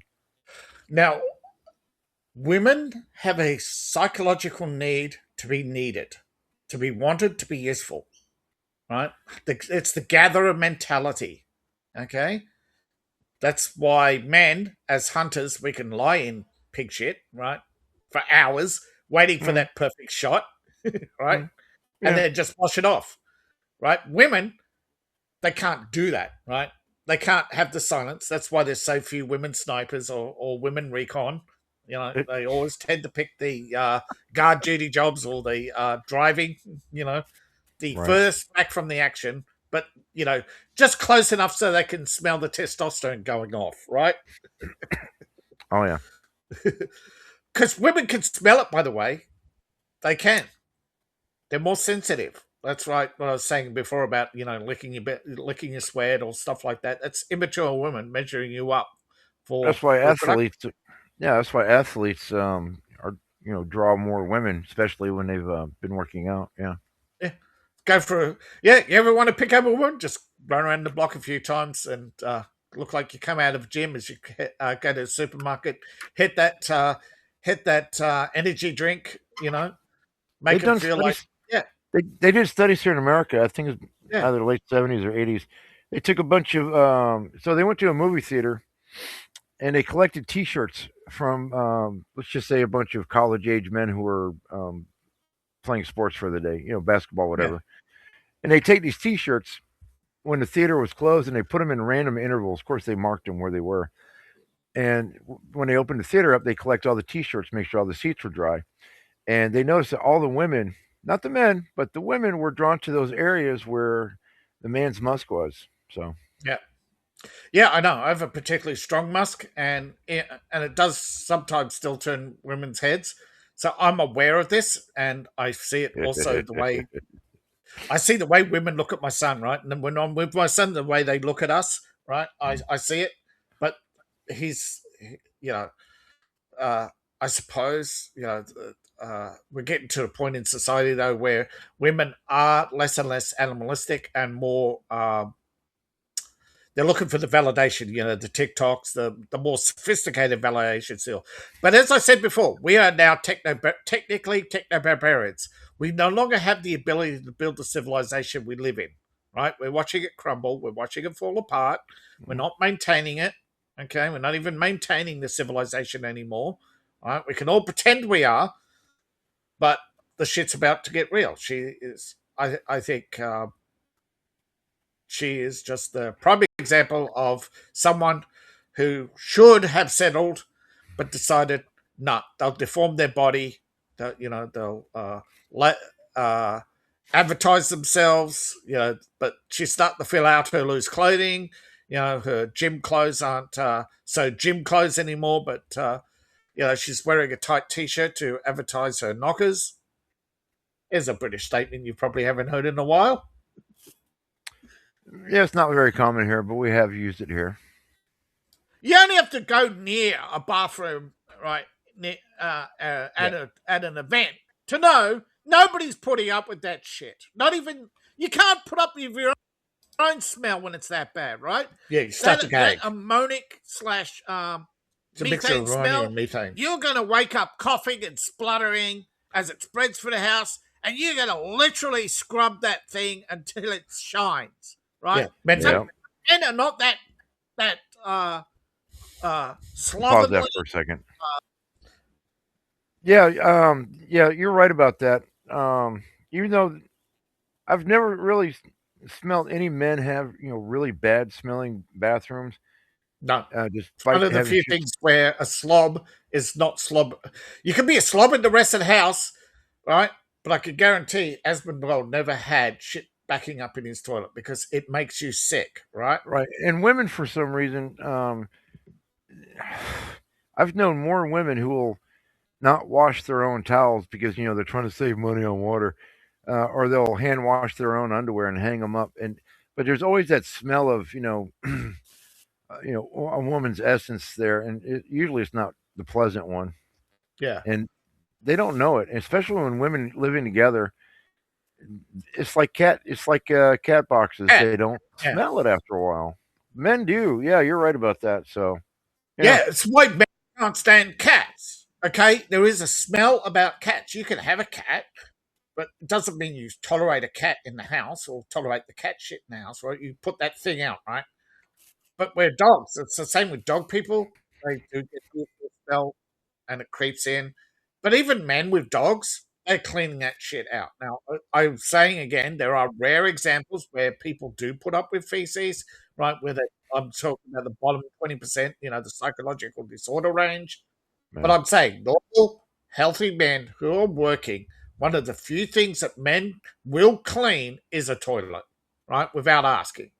We may leave the seat up, but that's the air, the toilet, right? We don't want the smell of our urine accumulating, right? When you put the lid down, because it does. It sticks to if everything. nothing else, we are the king of you. Now I know that almost every man, we all have a toilet brush. I do. I have. I even have an extra one. Yeah, and I have more than one plunger throughout the house. So I have plungers specifically for the toilet, and I have what I call a clean plunger for the sinks. Yeah, because every once in a while a sink will get backed up with hair or something somewhere eventually. Yeah. But women, yeah, they don't really like to plunge a toilet, and as even Mila Kunis, I think that's her name, the chick from Big Bang Theory. She made several videos of her laying in bed, with her her phone looking down at her, crying, talking about her cat is covered in cat piss. And oh my God, there's actually a woman I dated almost 20 years ago. She slept on the couch and she kept her cats in there, and there's just cat shit everywhere. I've never seen a man do that. Now, I've experienced it when I Pattern. was volunteering at the ambulance with the homeless. Like I said, that's the bottom percentage of society. But the even the most dysfunctional man will not put up with period smell, right? Armpit smell, right? Even homeless will go to the nearest lake and jump in it eventually. Or the water fountain. Yeah, they do that here where I live at. Yeah, Yeah. I've seen it. But for women, right, there is this weird obsession with their pets where they'll literally force themselves to put up with their pet smell. And it's weird. I just cannot fathom how psychologically disordered we've become because, see, society, right, nearly fell apart because we got so slovenly. But then we started to rebuild our plumbing. Right, one of the first things we invented was toilets, plumbing, right? The West, I'm talking about here, right? Right. And you can imagine how quickly civilization spread after that, right? We actually, literally, the Roman Empire spread as its plumbing spread. People So a lot weren't of dying as much because of toilets. Yeah. But here's a Roman trick that still works today. The best plunger is a bucket of water. Oh yeah. Oh yeah. But with your sink, right? Your narrow sinks, bicarb and vinegar. A cup of each, down it goes, and then put a cap over it and let the pressure just straight down. And plus the CO2 kills all the bugs. Years ago, I think this was after I got divorced. I was living at home with my parents for a while, and for some reason, I became obsessed with the idea of getting something that would unclog the toilet. Has a lot of acid and stuff in it. Yeah. And so my father, he sees me walking in with it, and he goes, "What's that for?" I said, "It's for the toilet." I said, "It's been acting a little." No, it's for the bathtub because hair. Because, Yeah, hair. Yeah. He says, "No, no, don't use that. Let me show you. Let me show you something." And I said, his uncle was a plumber. Yeah. And so this is one of the few times my father, actually took, the time to speak to me in a very calm, mature manner. Say, look, you got to realize most of the pipes are plastic. You don't want to put acid in there. He said, all these things happen because this, and that. And he just took a plunger out. Boom! We got all the hair out because everybody, so we got all the hair out and everything went out. And so ever since then, based on that logic, something you don't hear women say, I do not allow that shit in this house, or I've never used it in anywhere I've ever been since then. Not pipe, yeah, but the best pipe cleaner is vinegar because it won't dissolve your standard plastics. Right. It will dissolve cornstarch plastics, but if your pipes made of cornstarch plastics, your own feces will dissolve them because it's acidic. Now I do find, because us men, we're just brutally stronger than women, and if I gotta, it's rare, but if every once in a while I still have to plunge. Everybody will get a clogged pipe in their lifetime. Yeah. Oh yeah, I mean I still got some decent hair and whatnot, so there's hair always. I'm always growing new hair, so I mean I have no problem. I mean it's not. I don't consider that work, but for some reason women, oh my god, it's an effort. But us men, we like doing rough stuff from time to time. Even if we're just an accountant, we still like a bit of rough stuff from time to time. And it's actually we missed out on that, right? During the 80s. Could you imagine how much money we would have made in the 80s doing those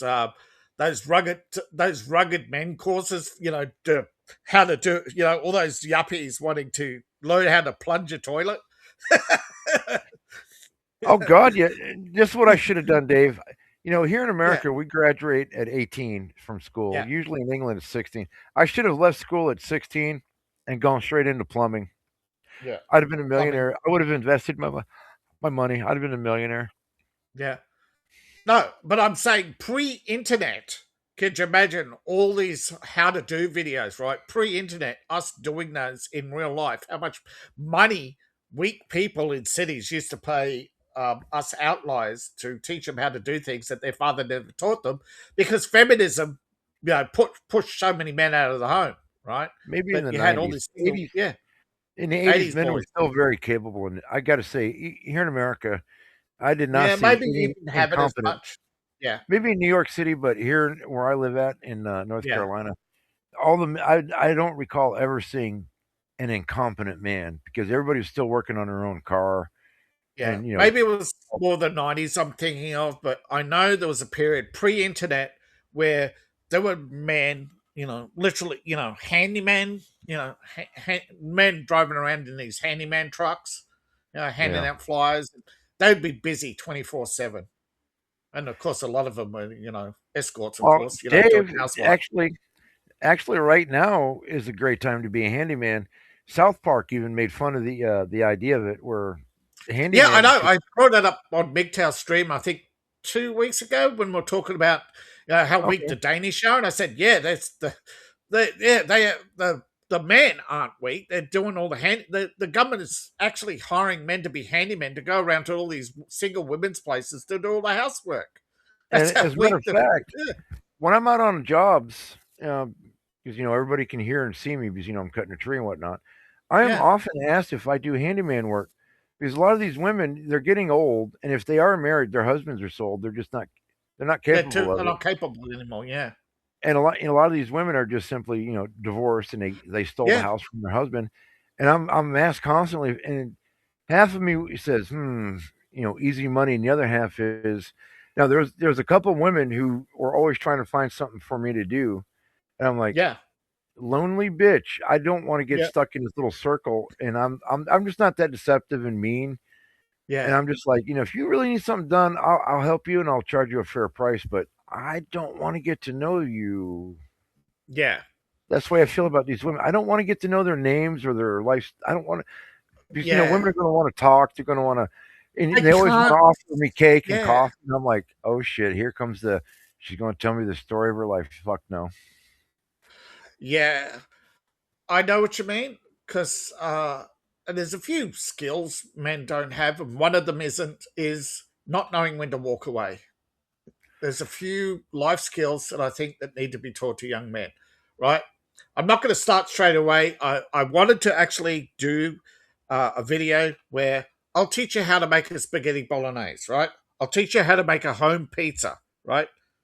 It's not a glorious pizza. It's more like a pizza sub, but still, right? A skill that men need to have, right? To cook from a skillet, right? To cook anything from a skillet or an air fryer or a fryer, right? Or a what do you call it? Microwave or a electric griller. Now, I rarely use the oven. I don't properly cook. I don't cook the chef's way, right? Oh, I do. But God, I love it. yeah, yeah. But I still, right? I'll do it 10 minutes. I'll do it 10 minutes. You know, 10 minute steak. Steak the size of your hand, man. Do a 10-minute steak, that sort of stuff. When you may not like how a hand pizza, or a bread pizza or a pizza sub looks, but I tell you what, eating a pizza you made is far more delicious than anything you'll buy. Yeah, my pizzas are fucking amazing. Now Eat, but I mine are use fucking ugly. well, I toss a couple extra eggs in there, and it gives it Yeah, moisture and protein. And every once in a while, my yeah, secret, I'll go ahead and share it with everybody. It's not like, anyways, I'll just toss the Guinness in with the yeast, yeah. not water. Guinness. Yeah, You can use any beer, don't matter. But for some reason, I like the Guinness. Just gives it a little extra flavor. yeah, And when you mix all that and you put it in a bowl, and you don't have to knead it, and you don't have to toss it in the air like you see on TV. That's a whole different kind of pizza. But if you just simply mix all your ingredients and you just let it sit in a bowl in the refrigerator for about 3 hours, that will expand. And just throw it on a freaking big pizza pan, spread it out, put your tomato sauce, your meat and cheese, and toss it in the oven for about 15, 20 minutes, and you got a gorgeous. You make it as thin as you want. You can make it a fat crust. Hell, I've even yeah. done stuffed crust pizza with the cheese on the crust on But around the I outside. mean, It's gorgeous, for man. yeah, but I mean stuff like you're at a barbecue, right? Do a bread pizza, right? How to make a bread or toasted bread pizza, right? Whatever you want to call it, bread pizza, a sub, whatever you want to call it, right?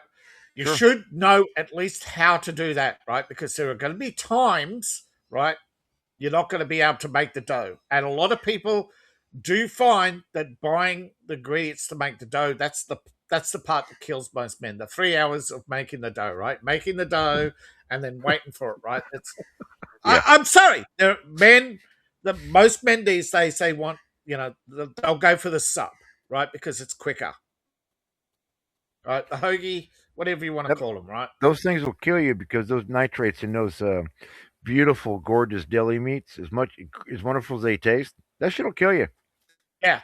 But I'm talking about a natural, right? I'm talking about getting meat, slicing it up. I'm talking about having proper cheese, slicing it up, or Yeah. shredding it. I'm talking about a proper pizza, not your deli meat pizza. I was going to use chicken pieces. Chicken could be nice, a little barbecue sauce. Chicken, Yeah. yeah. But actually, I was also going to show you I'm trying to think of the different things, right? I want to show different things, right, for skills. I just don't want to do the breakdown videos or the react videos. We can mock feminism every day for hours, every day. But at the end Oh of the yeah. day, you aren't learning skills other than best comeback lines. And Yeah.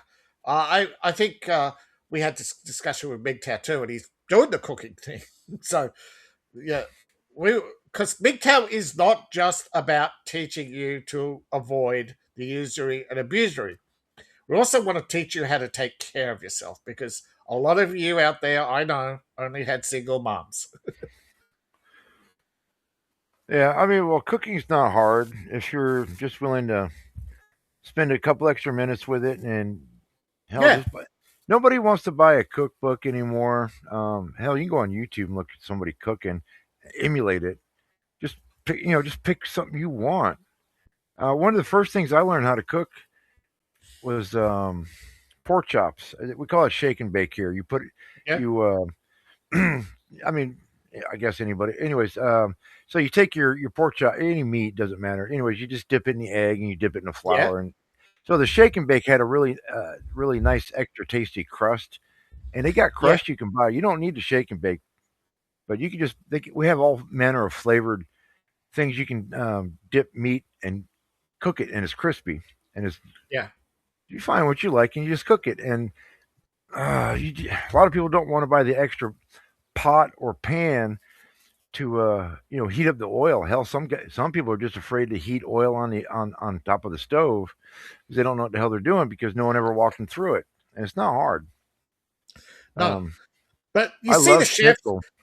The chefs, they love the flare up, so they always put the pan on hot, right, and then put the oil in hot. That's not how you do it properly. You're supposed to put They always do it the dangerous way to show off, right? Well, they're putting on a show. You got to have, even what we're doing right now. You got to have a bit of showmanship if you really want to, keep people I am around. still learning the art of the flair at my age because I didn't grow up with YouTube, right? I grew up with forums and text chats.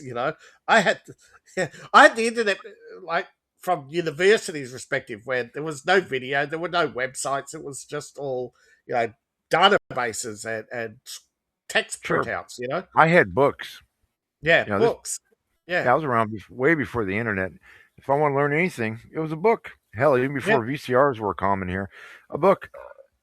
And it's amazing. Like last night when we're hanging out on my live here, I got upset at that guy down there in Mexico. He's saying, "Oh, my brain is gooder." Yeah. Oh man, that hurts your brain. I could hear it cracking. I could hear you grinding your teeth. My brain good, extra good. Yeah, I mean, just the quality. I mean, everything that's being written, even on TikTok, whoever's writing the little descriptions for their videos. Sometimes I'll read them, assuming everybody knows what they're doing, and I'm like, "Who the hell wrote this?" Oh, Jesus Christ, man! Fuck's sake. Yeah. Here's the description, by the way. For your entertainment, I have a collection of prize peaches for you. Their husbands didn't see the. I think I spelled divorce wrong there. can you spot the narcissist? I should have brought that up. Can you spot the narcissist? Do you recognize the pattern in these fine ladies? If you don't, I do spoil it at the end. Okay, I do spoil it at the end. So there's a little bit more. I'll press play now.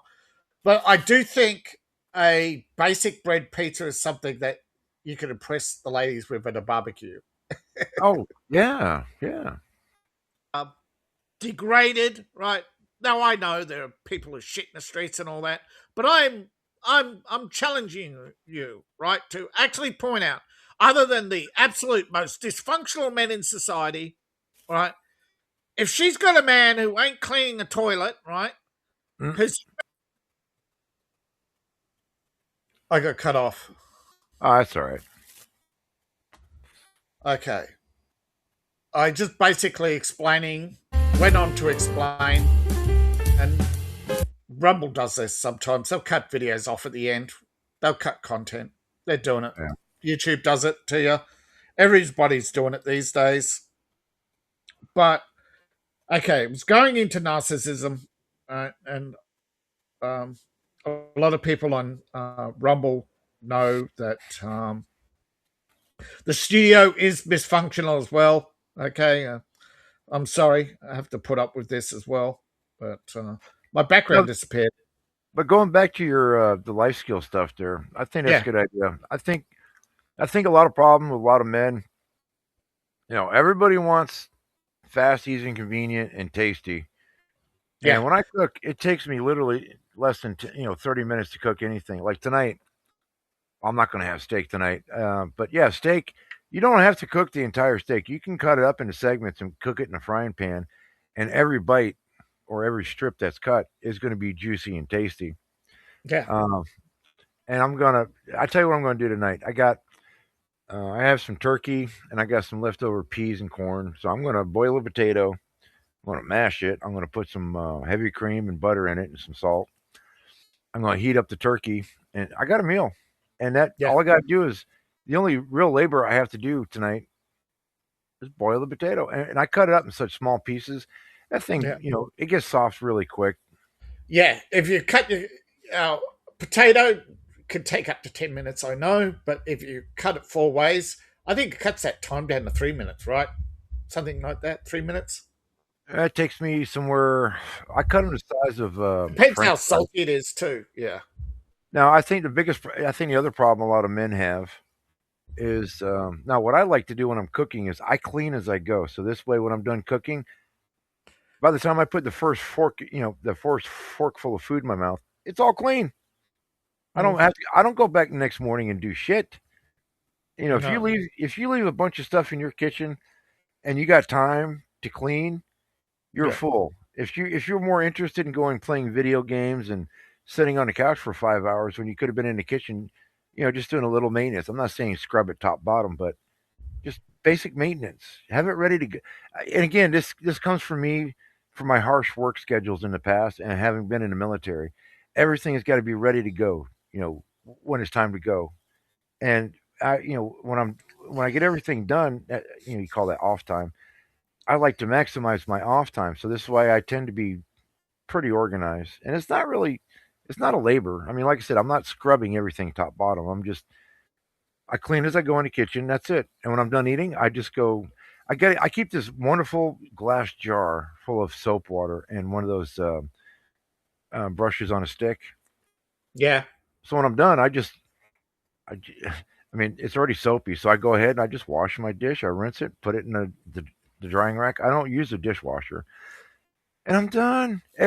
I don't understand. This is what drives me so nuts. Why everybody makes everything sound like it's so fucking painful. It's like women when they washing dishes. It's like, oh my god, and they're like bitterly scrubbing the plate as if.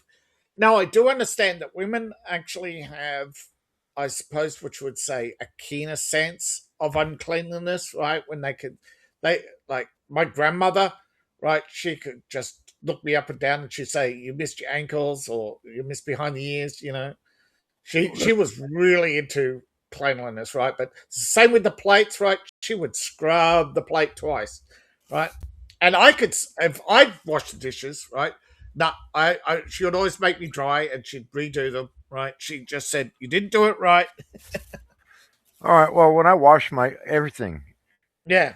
I don't care what it is, a fork, a knife, spoon, or a dish or a bowl. I'm very tactile. I like to touch everything to make sure that there's no bits of food that Yeah, you cannot I've see. learnt to. That's what I mean.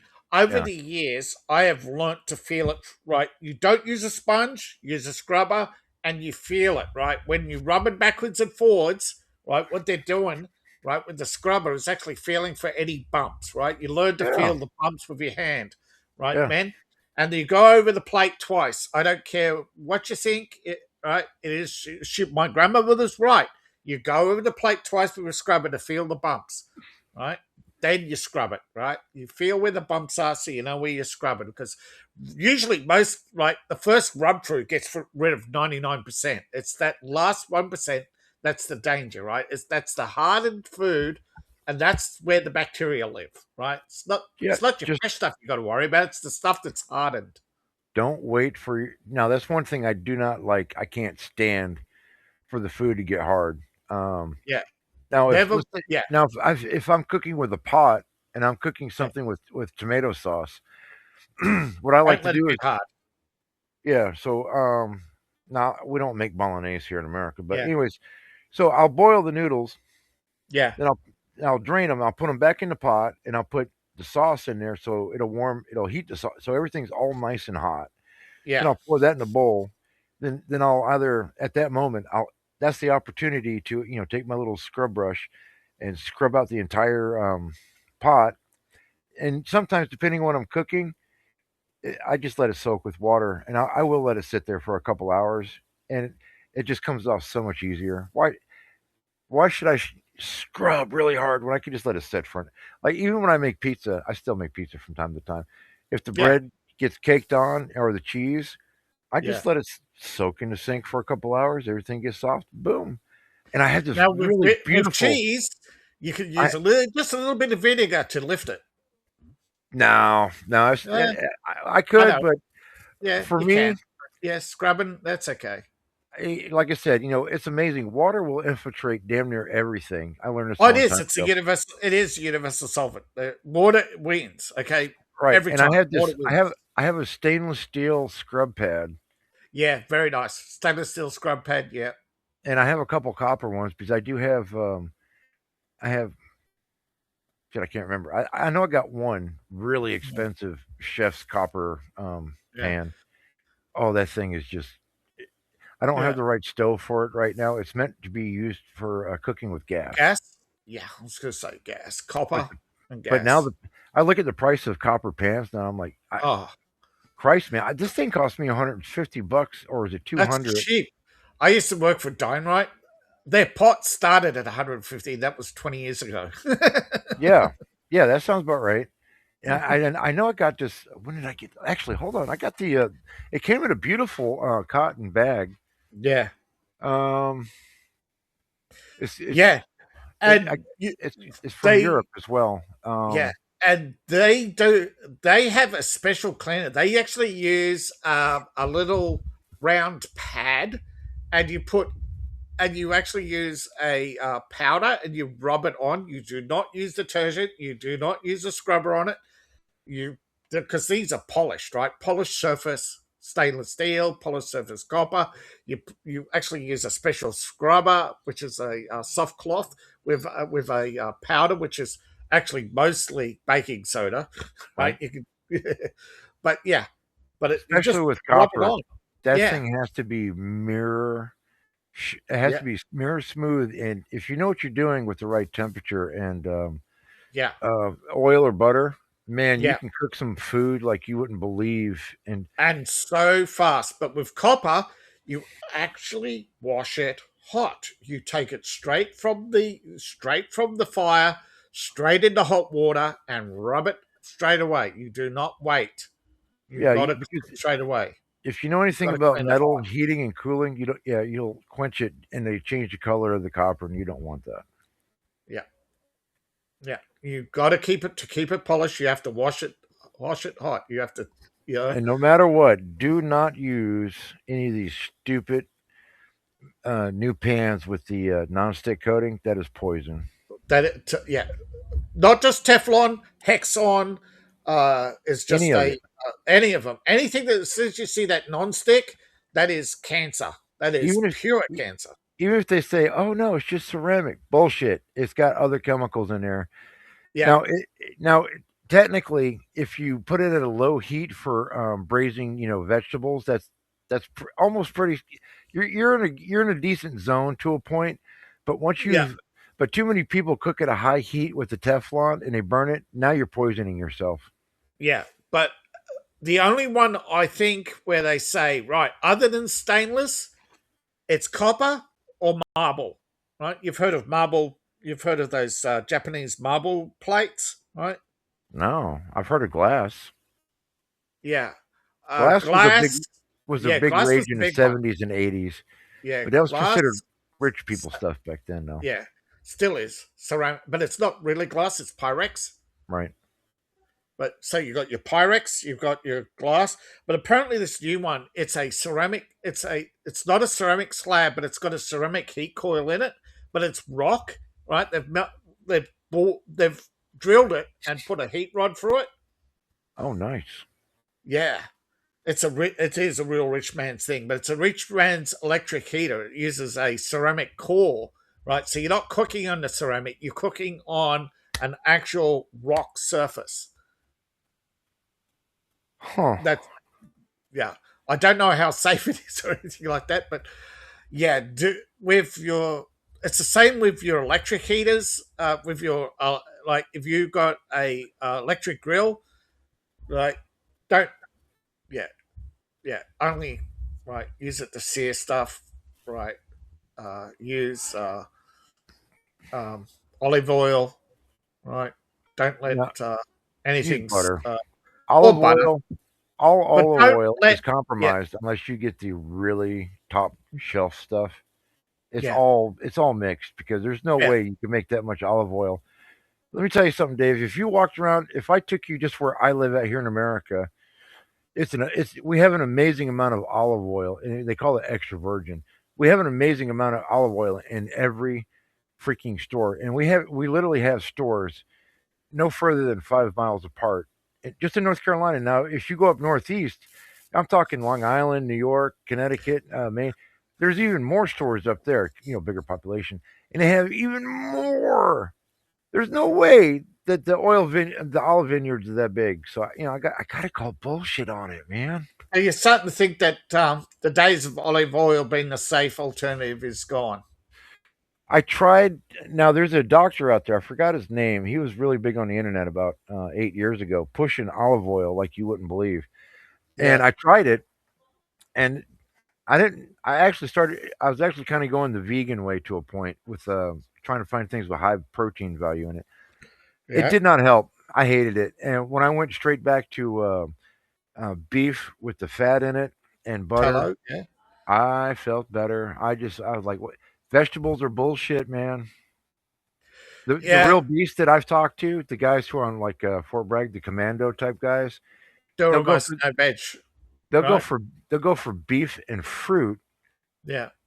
but they're not sitting there trying to pick out designer vegetables. It's fruit and beef is the big thing. But yeah, some vegetables are nice. Yeah. I have a little bit of veg, or mostly rice, but Yeah. again, again, this is where we learn, men, right? That health advice can actually change over time. Right. That's why I say we're not health professionals. Sure. Now the farming because here in America, Yeah. um, because there's fewer and fewer farms now. Nobody really rotates like they should. So all the vegetables they're almost devoid of all nutrition. So there's no point in actually eating a lot of vegetables because they grow them in the same dirt, which they've taken all the nutrients and minerals out of it, and they use fertilizers and the glyphates. The glyphate is just it's like WD-40. It just takes all the water off, so they don't grow fungus and stuff on it. Yeah. And that's another reason why I stay away from vegetables because there's um, and if you look at most vegans, even from the '60s, they don't look healthy. No, did you see that woman the other day? That Swiss woman talking about forcing Europe to go vegan, and she's looking like she's a corpse. Yeah. Now unless you know what you're doing with veganism, if you don't, there are certain foods you can eat that will keep you healthy. But if you don't stay on top of that diet every day, you'll start falling into doing fruit smoothies every day, thinking, "Oh, I'm healthy." No, you're just getting a lot of sugar and stupid shit. Yeah, but another thing is at first you feel good. Yeah, but that's the sugar, either the sugar rush or your body going, "I'm dying. I'm preparing for death." you know? Sure, that's why I enjoy the intermittent fasting and fasting for up to 36, sometimes Yeah, 48 hours. yeah, It doesn't, it'll never beat a real fruit smoothie because natural sugar is delicious and tasty. But like right now, I'm hungry, but I don't get what you call angry hunger, hangry. I don't, hangry. Yeah, I don't get in a panic needing for food. Um, yeah. I got right now. I've got the groans, but part of that is because I'm diabetic, so my body is always you craving can, sugar. you can Yeah. change that through diet. Through diet slowly over time. I hope to become diabetic again, but I've still got the stubborn. I've still got that diabetic fat. That it's the fat that's causing it, right? Everybody knows it. They just won't Okay. admit it. Yeah, Now, from my experience, and again, for legal reasons, I'm no expert. I can't. I'm just yeah, my anecdotal experience here. Now, yeah, it's 15 years ago, and I made a get away from sugar. I was still doing construction work, so I got yeah, away from sugar and went to fats. It takes yeah, about 2 weeks to burn the sugars off because yeah, you have two types of fat in your body. You got your long term and your short term. So once you yeah, get those things, they kind of balance out after a couple of weeks, and you got to learn to love drinking a lot of water and nothing, really nothing else. Maybe some milk. yeah. And my mother was diabetic, and I got her off insulin in 3 months when she got to the point where her blood sugar was really high. Now, what about tea and coffee? Are you absolutely cutting those out as well, or just like? I suppose I should drink more water. Absolutely. I don't have these problems, so I drink a lot of coffee with no sugar, just milk. I don't. I haven't had sugar in a long time added, Sure. Now, but my mother, because of the food she was eating a lot of high carb, a lot of bread, yeah, and a too lot of much bread. Yeah, snacks and goodies we call them. And I cut all that shit out, and I found other sugar-free alternatives for her to eat, and we cut those portions down. And like for dinner, she has sensible food. This all this all goes back to the way that people used to eat back in the 70s, and it was delicious and it was filling and very good for you. But most yeah. people don't 'Cause- want that. Now no, my sister is a fat tub of shit who looks like a basketball with tits because she eats a lot of cinnamon bread, anything with frosting on it. She likes pie. She just eats all the naughty stuff. see, I'll have maybe one or two bickies, and I don't have a bicky every day, and I'll have one or two. I'll have maybe two, maybe three sandwiches, but they're whole grain, not bread. No, like they're not like big buns or whatever. Don't But matter. It's still bread. yeah, I think that's the point that I'm making is how much bread, and I'm thinking by the sounds of it, none. I would say if you tried, now this is going to be hard, 1 month of the keto diet, and you mostly want to go meat and some basic fruit. Yeah. Not to your full, but you want to be satisfied, but not full. Yeah, they call it the Japanese fall, right? Yeah, you've when you could just feel All it. right, that's the hard part. Yeah, Now you definitely want to go more meat. Now when you go heavy meat, you have to drink more water because if you don't, you just get this dry stuff in your belly. Yeah. no, fuck no. It puts stress on your kidneys, and you could run Oh yeah, risk of kidney stones. yeah, So that's why bodybuilders are. That's why you see them drinking 2-3 gallons of water a day because you're eating a lot of protein. yeah, So you go heavy protein, some light fruit. Stay away from all bread. Stay away from all even the bickies. You cannot eat those. They all metabolize into sugar. yeah, Anything you think of any look at it's easy to research. Everything you eat, what turns into a starch or a sugar after you. This is another reason why I stopped drinking beer. God, I love beer, but Yeah, I did. it turns Yes. straight into the nastier sugar. And if I'm not as active as I used to be, so I can't burn it off fast enough. So that's another reason I stopped drinking it. Yeah. And That's and what the doc said. Yeah. yeah, The so beer. I can go to bed hungry and okay with it. I can wake up. I'm not even hungry when I wake up, and I feel good. I don't Yeah. no, I know this sounds like some Buddhist shit that like I don't believe you, man. It does take time. It's not easy. Yeah. No, I think I think for a lot of people out there, the hardest part is the first stage, right? Getting to that habit, right? Because once you have a habit, it's hard to break, right? It's like Once you make up your mind that you know yes, that certain foods are simply poison, when I yeah, go to the grocery store, I remember for over 6 months, I'd walk through the snack aisle with all the chips and crisps and Doritos, and I'm like, oh man, that looks good.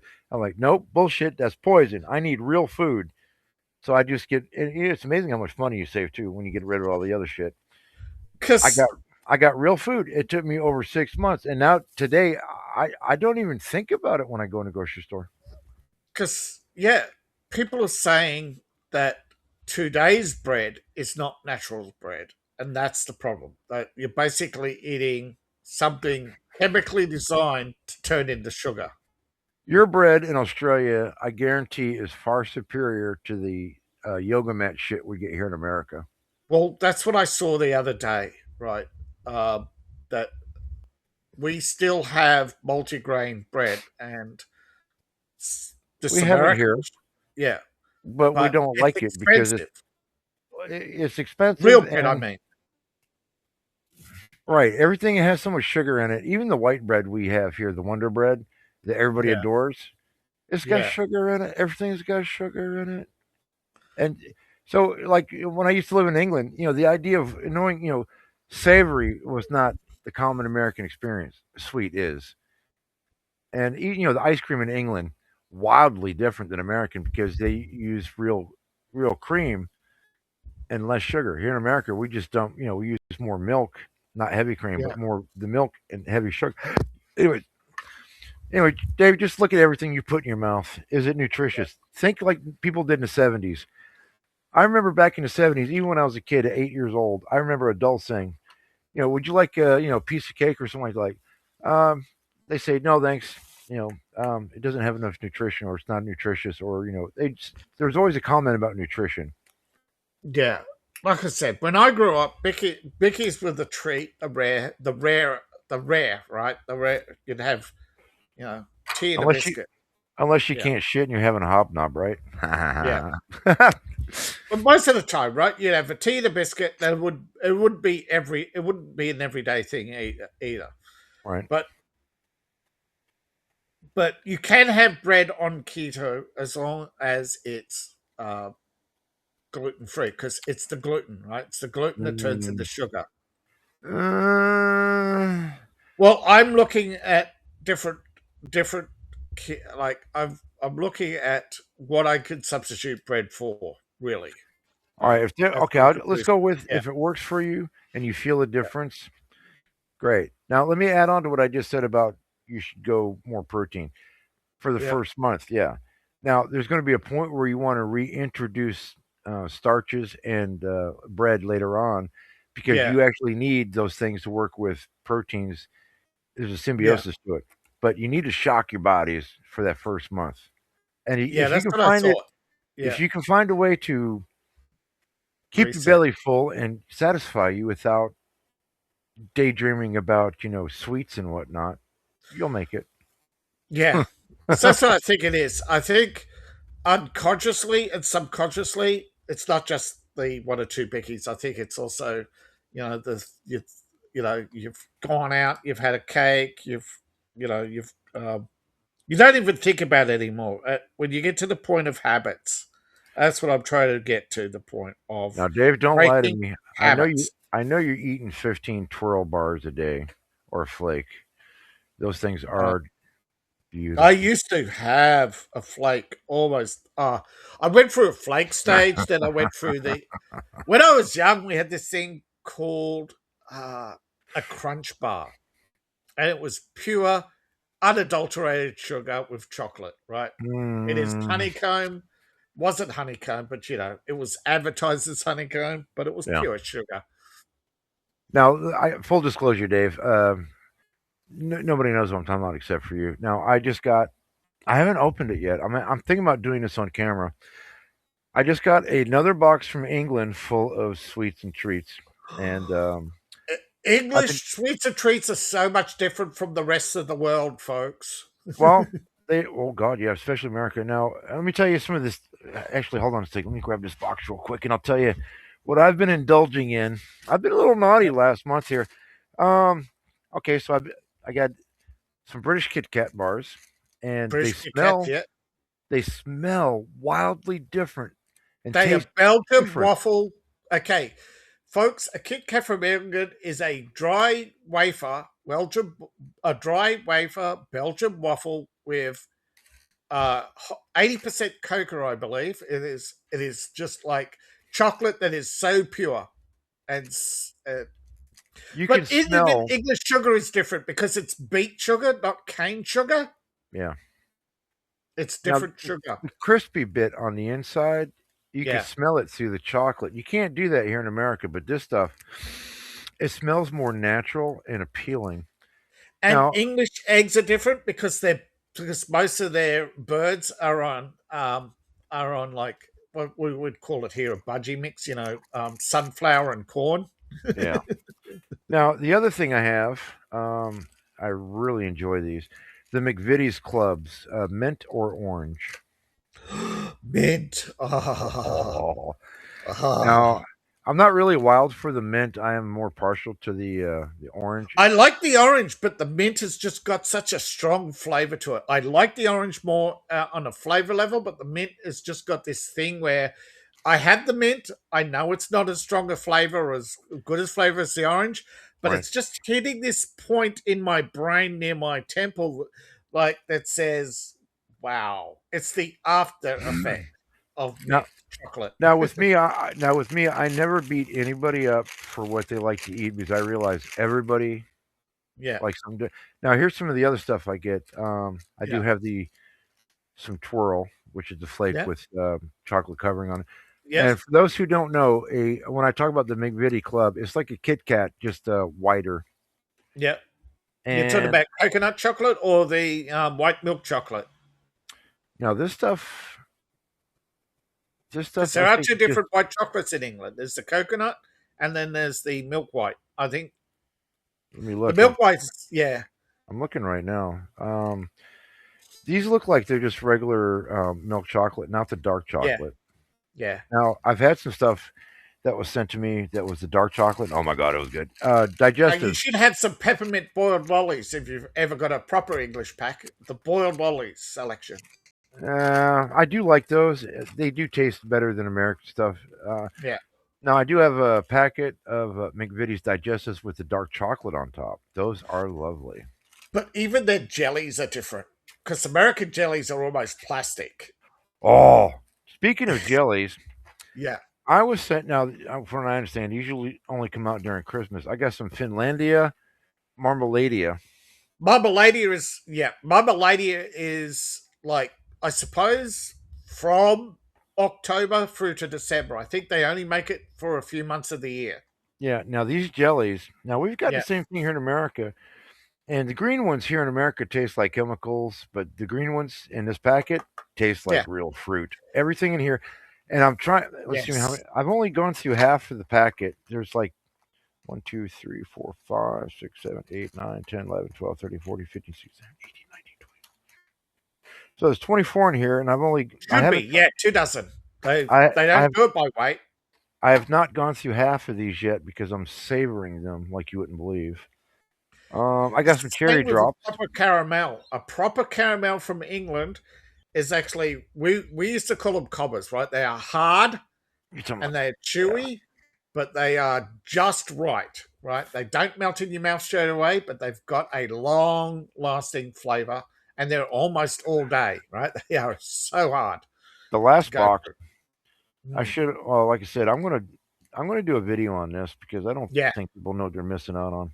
No, I know they don't know what they're missing out on. So I got the clubs. Oh, I got But Lily even in England, the O'Brien's. jelly babies have different flavors. I've had American jelly beans, right? Oh, And they all taste the same. But an English jelly bean, there's 101 flavors.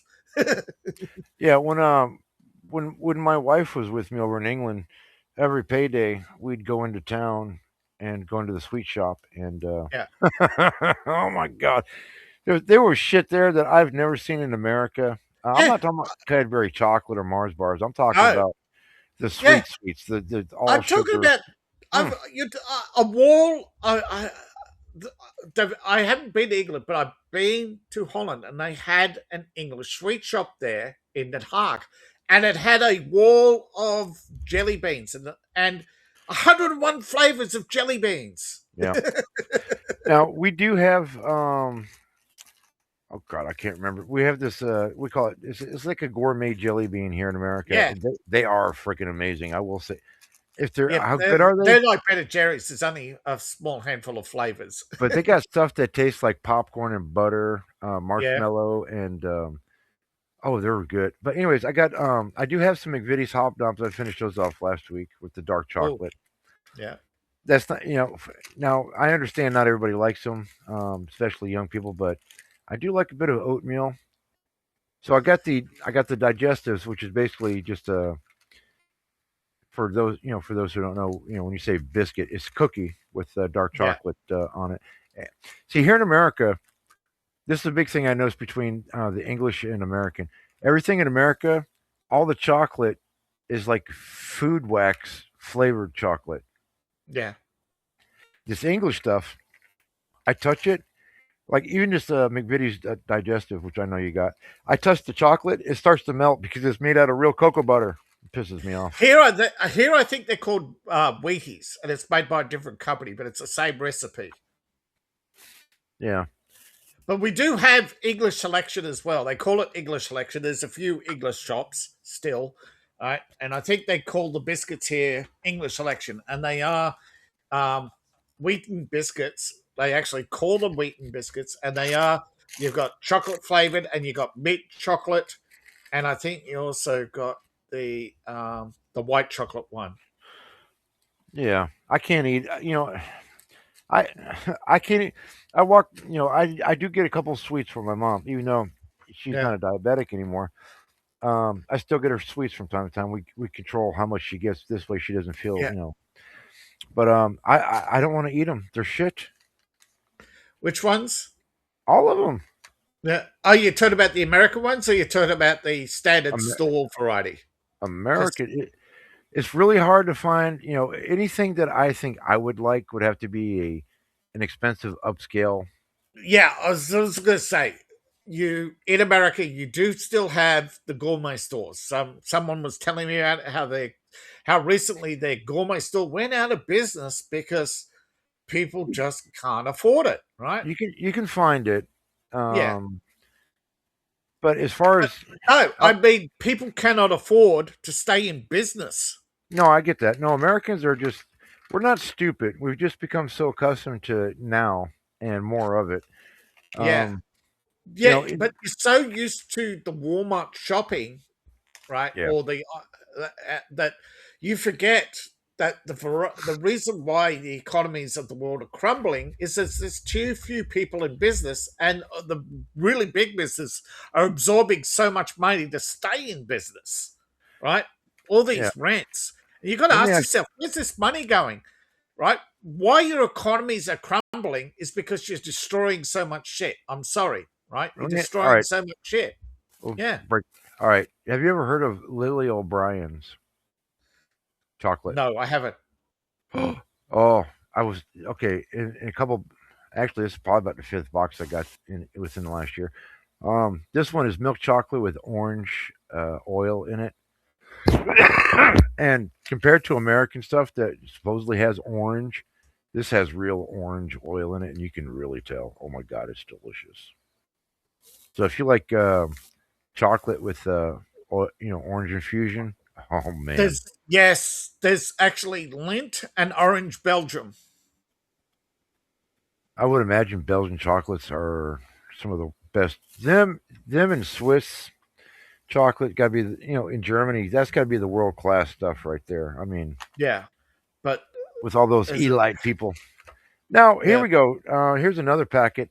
Now I finished one off. I have another one. I'm a bit you know reluctant. what's funny about Orange Belgium? It's What's that? actually the name of their phone company. It was a chocolate brand. It's gone out of business and it's now a phone company. But Orange Belgium is a recipe now. It's not actually a brand anymore. And Okay. you'll find a lot of companies do put the brand on the thing because Yeah. orange infused chocolate is made by Lindt, but it is actually properly called Orange Belgium. And some stores actually still, you got the off brand, right? But if you do try to get gourmet chocolate, get the orange Lindt, not the Belgium orange, because that company went out of business 30 years ago. But a lot of chocolate companies are still using that brand to lure you in. All Right? right. Oh, I do have some boiled sweets. Cherry drops. They're Menards. Cherry drops, yeah. Cherry. What's the other one? Bullseyes. This one costs 95p. Still got the price sticker on it. Yeah. Now the Uh, last bit of bickies I got here are ginger nuts. so you did, yeah. I like Digi Nuts, but did you get any Bullseyes? No, let me look that up. Licorice Bullseye. It's the Uh, licorice. It's the licorice drop or licorice drop. is that a black or a red? It is a black. Oh no, thanks. Okay, just asking because when growing up, that's what my father did. Right, he gave me licorice all the time. Right, he was a licorice fan, and he gave me licorice. Oh sure. I mean, again, Oh, I I'm mean, used to it. I'm not going to beat anybody up for what they like, but Same with rock candy. Rock candy, that's is peppermint. You know, sometimes called what's the name? Black Rock or Black something I forget. So the name of the English town anyway. It's a form of boiled lolly. You got your peppermints, you got your cherry, you got your licorice. Each English town used to have their own rock candy on the. Uh, you had your peppermint bullseye, you had your licorice bullseyes. Yeah, they were once upon a time, right? We couldn't go to the store without seeing English lollies, and they've all but disappeared it's a because of the shame. yeah. Again, it's a changing culture. As foreigners dilute your culture.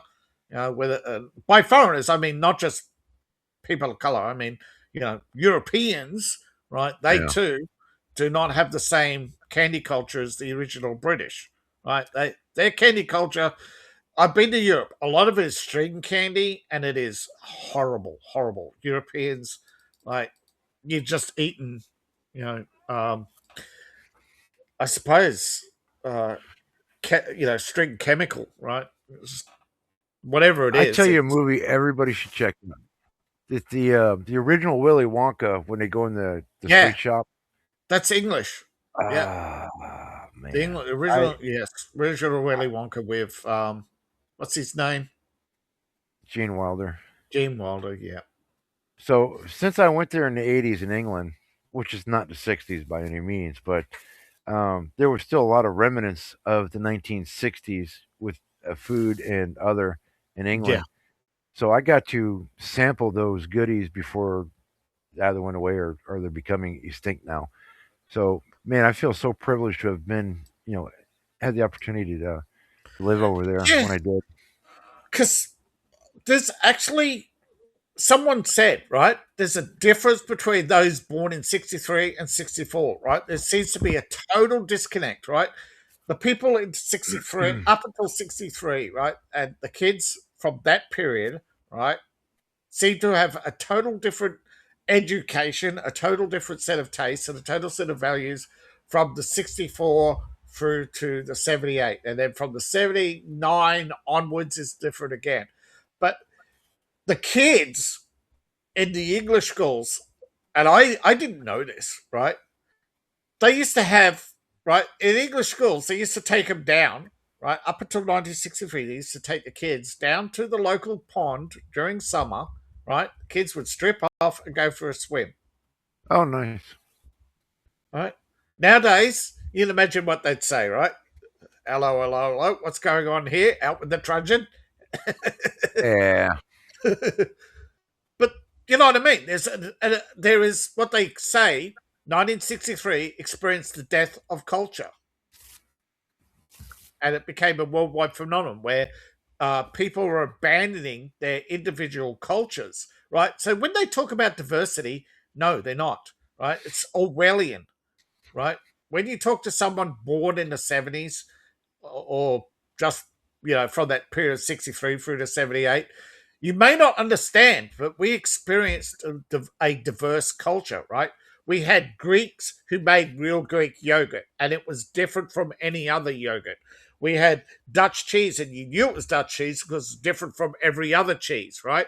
English cheddar was different from Swiss cheese. You go to Subway now, it doesn't matter which cheese you put on your sandwich; they all taste the same, right? The cheddar, the Swiss cheese, and the American, they all taste the same, right? Yeah. They're not different, right? The difference in food is gone. The difference in candies is gone. All but, right? There's the remnants of civilization are still there, like the rock candy you've got, Batty. There is a total disconnect from people, particularly in the millennial era, right? That says, oh, that's 20 years ago. That's all in the past.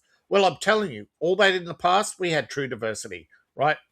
Dutch chocolates, Belgium chocolates. You had connoisseurs of wine who could tell the difference between the 12 different French regions, right? We're all different. Now they're gone. Half of the regions don't even make anything commercial wine anymore, just pure grape, right? I'll tell you a good connect for everything you just said there. If you watch any of the old Peter Sellers Inspector Clouseau movies, they would often reference, like whenever a Bordeaux. Whenever Sir Charles Linton would steal something, he made a big speech about he said, test the wax. He goes, why? It's just wax. He said, no, there's English wax, French wax. I was like, yeah, you're right. Everything's so corporate now and generic and made of petroleum. Yeah, there's no real spectacular wonderfulness about if I go to England right now, I guarantee they all dress like Americans, Slavs and basketball shorts and baseball hats. They all look, they all look like me. That's no fun.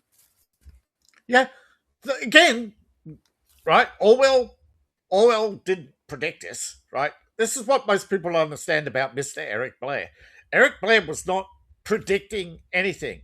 He was telling us the plans that he witnessed being developed when he was a member of the Socialist Democrat Society, right? To dilute society down to its lowest common denominator, corporatize, package it, and sell it back to you, right? In a tin, right? Oh yeah, they did a good job of that one, yeah. And if you read the World of 1984, it's actually describing all. It's not by Orwell, but it is basically a breakdown of Orwell's world, where it's a post-war, right? People are like everything's been scraped together from tins, nothing's been made, there are no factories, right? Workers stand around, it's a dying world, it's a dying society.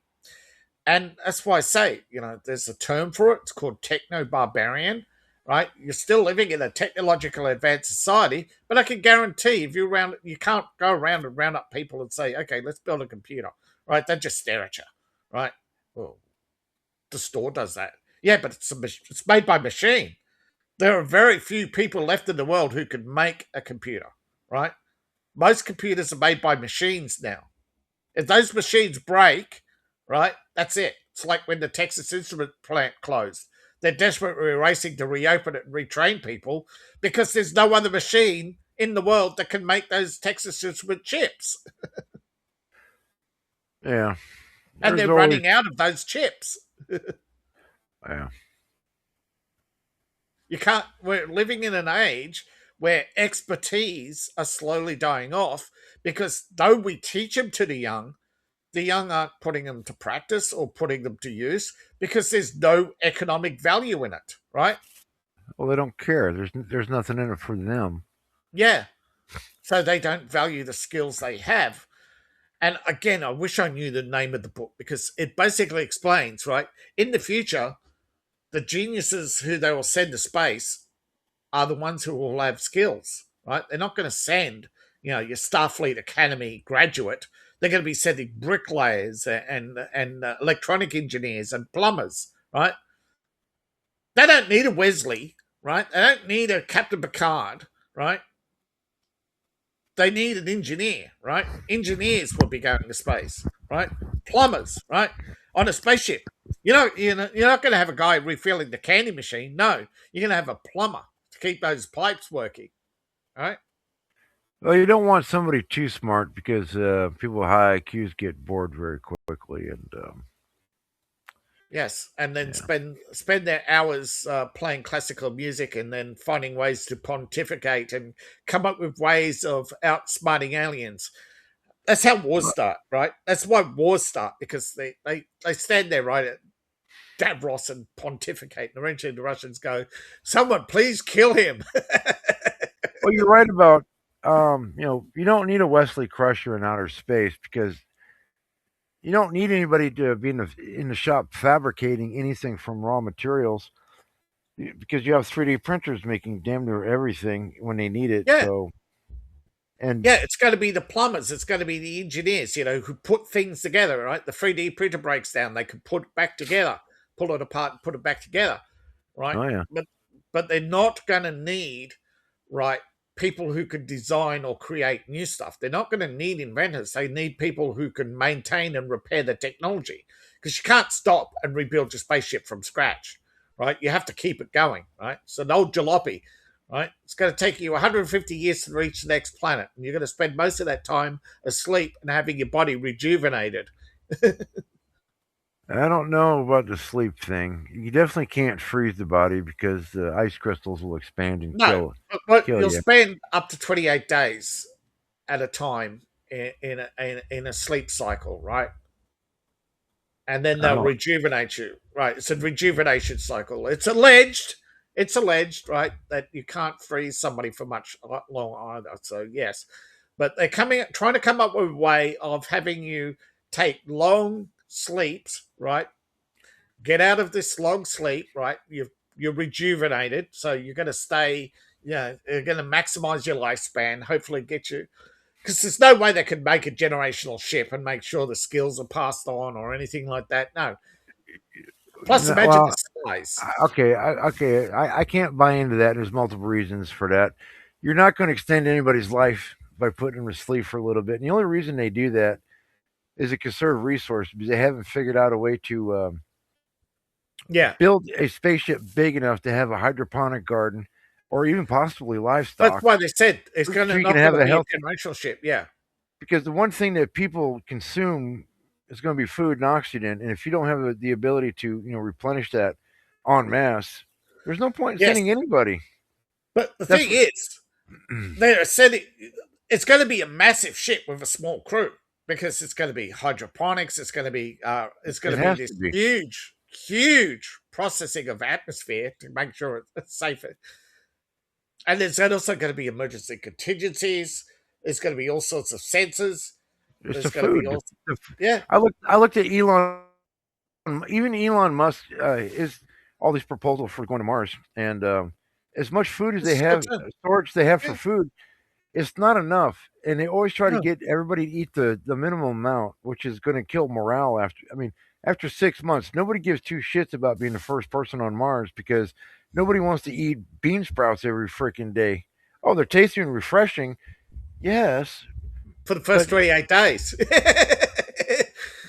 But when that part of your brain starts kicking in and starts remembering a juicy cheeseburger with cheese and bacon, yeah, you're gonna go mad. You're gonna start, you might go cannibal. Yeah, that's why and I do believe that's why all that shit's gonna fail. Yeah, and I do believe, right, that deep down subconscious in the culture, there's a bunch of people who are putting together concepts, right? And one of them, of course, is the deep sleep concept where, where they put you in the matrix, right? This has been Yeah. explored in what's that show? I keep forgetting its name. About the guy, about the guy. It's a guy. It starts off as a detective show, and in the last episode, it reveals the guy was on a spaceship, living through his fantasy, whatever, on his way to Mars, and Yeah. that's the point of the show was a trip to Mars or something. You know, it's really weird, but there have been many Matrix style shows been explored where the whole idea, the whole concept of the Matrix is that we're actually that we're dependent on machines, and the only way that we're going to survive getting to the next star or next planet or whatever the elites have planned for themselves. Because trust you, man, they're not taking all of us. They're not They're not taking going to make any a of us. billion spaceships. They're only going to make one. Sure. Now, since I do sci-fi, and I haven't really revealed a lot of my stuff, but the Yeah. only way you're going to have a thriving space society, farmers. You have to have livestock. You have to have a way to have real dirt, real soil, real stuff for the animals to thrive in. And when they thrive, the humans will thrive. And leather, believe it or not, they still use leather on the space station because it provides a better seal than synthetic shit on some of those seals up there. Yeah. And you think about it, 100 years from now, my space Germans, well, not from now, but let's say 400 years from now, in my world, you know, you can replenish leather boots. Yeah. Because you got cows. And leather is such a very useful item. I don't care where you are. If you have a ship big enough, it doesn't have to be like oversized, but I'm just saying it has to be efficient to have farm fields. You have to grow, rotate your stuff out. You're going to grow enough cotton till you have a surplus of cotton. You have to have the sheep so you can have wool, because wool is just a better. Nobody wants to wear synthetic materials, especially now that I'm seeing all these other studies about wearing polyester clothing. Bleaches into your skin and makes you infertile. It's believed, now I don't know if it's true or not, but a lot of women have vaginal infections because they wore synthetic cotton panties. Now, this is Well, that's why they put alleged. silver light. Well, now there's a lot of clothes I've noticed whenever I Yeah. go. Now there's a store I like to go to for clothing, Yeah. and once in a while I'll go in the women's section, and I'm always looking for silver infusion, and they always put it in yoga pants because, first of all, synthetic Right. material, women's moist vagina, and we all know what silver does. It keeps bacteria and smell down. Yeah. And because I used to look for silver lined socks until I realized what I really need is a really good brand of wool socks. The same thing that everybody's been using since time immemorial. They keep your feet comfortable. Don't use synthetic shit. And every time, and even if the sock says 100% cotton or wool, double check the ingredients on it because it's still polyester and rayon. And it has 1% of wool just so they can say, "Oh, look, it's got wool in it." Bullshit. Yeah. Bullshit. So I'm wearing wool now. Here's a lot of people think, "Oh, you can't wear wool in the summer." Bullshit. Military. When I went to military, it was all wool socks. Year I was going round. to say, military socks. A lot of people right now, particularly women, are buying military socks and military underwear. Right? None of this lace shit. Right? All the lace makers are desperate to sell. Right? All this lace Right. cotton, they're desperate to sell it. They can't sell it for half price. Right? Because everybody's buying wool right now. Yeah. And then now in the summertime, this is when I go shopping for winter items, like in the surplus stores. Yeah. And there's there's a particular type of wool sock. It's very thick. I have two types of boots that are meant for these very thick socks, and they're not close knit. They're not supposed to be. They're supposed to have airflow through them, and they don't make these. These are only made for the military. And once in a while, I will come across a bin full of brand new, never issued, still got the paper wrapped around them. I will buy them all. I got like 20 pairs of these things, and every winter, because I got I'm sure everybody knows what a muckaluck is. It's just a canvas boot with a big wool booty in it. Yeah. So I wear the wool socks with the wool booty and the canvas muckaluck. Yeah. And hell, even in the house, if I'm just even out in my shop or in the yard, or it's really my garage with no heating in it, Yeah. because all that cold will not transfer into my shoes. But if I wear any other shoe, the cold Yeah. will always manage to infiltrate my feet. But in my collection, I can be out there for hours. I won't even notice it's cold. Yeah. Months ago, right? Months ago when I was doing I do Ukraine war videos, or months ago, someone asked, "Oh, you're going to do a fundraiser?" I said, "Well, I'm not personally, because like I feel it a violation, right, to pick a side. But if you're going to send stuff to Ukraine, stop sending drones. Send woolen socks, send leather boots, send jackets." People didn't listen, but now what is Ukraine desperate for? Socks. Right now, Ukraine is desperate for socks because the Yeah, synthetics don't last through the winter; they break down.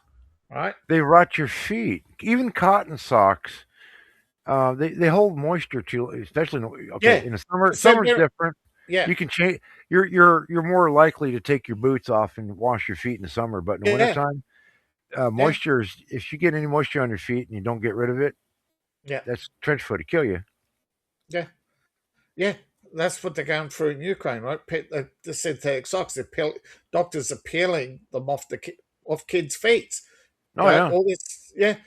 Okay, before I went to England, Yeah. I'd worn cotton socks my entire life because that's just Yeah. The because way it hell, is. Yeah. we grew cotton everywhere. Yeah, it was just cheap Yeah. and available. But when I went to military, I think one time I brought some cotton socks with me out in the Yeah. field, and I never did that again. I mean, I didn't get any damage, but I noticed it doesn't make your feet extra warm, but it's just the whole moisture wicking ability Yeah. far And superior. again, yeah, far superior, right? And again, you think, people, if they really cared, right, they would really listen, or at least if they didn't believe you, they'd look it up. But today, people are so lazy. No, they're just so. I don't think it's entirely lazy. I think some people are so arrogant they can't be told, right?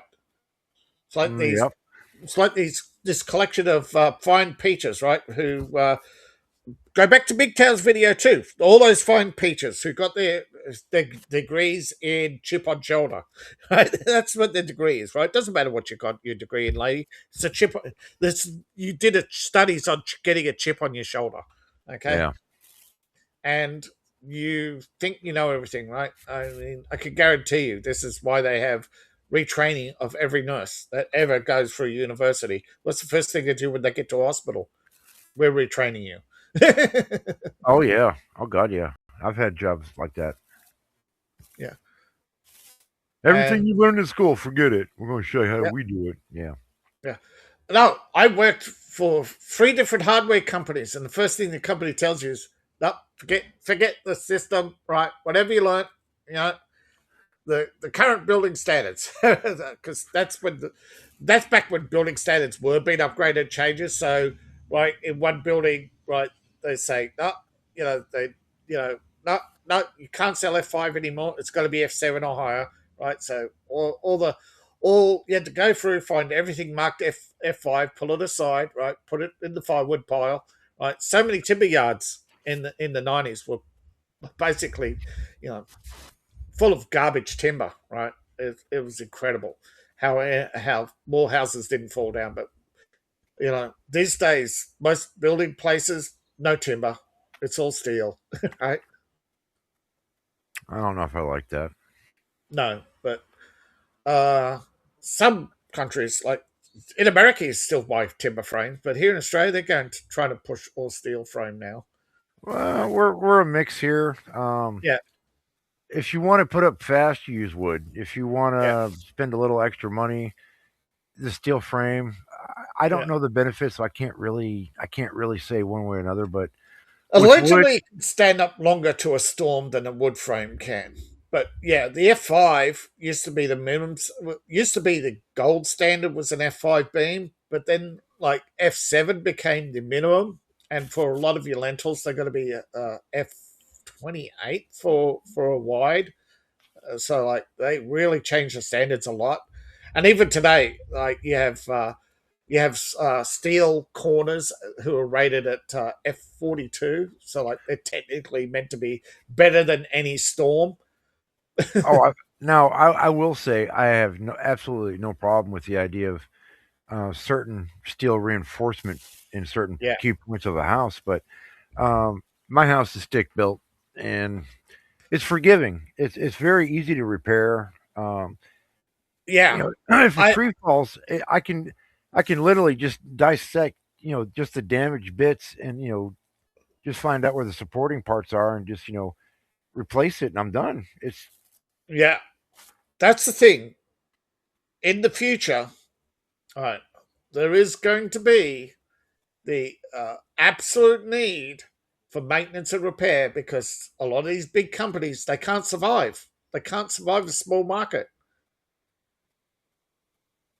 Right? As the market fills up, as the number of houses slow down, right? Because it's inevitable the number of houses to slow down, right? It's a limited supply, land. oh yeah.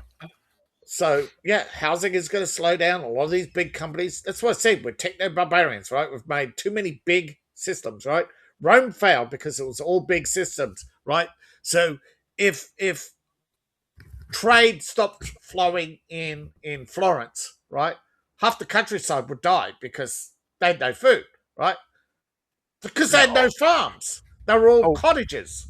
real quick before I forget, in New York City, the goat fucker Mondami has Yeah. mandated that all citizens will shovel on their No. property, or they'll be fined excessive fines.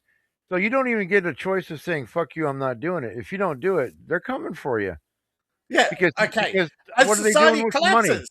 What are Yeah. they doing As with the money yeah. for decades? New York City never had a problem clearing the streets, but all of a sudden they shut all that snow clearing down. What did they do with the money?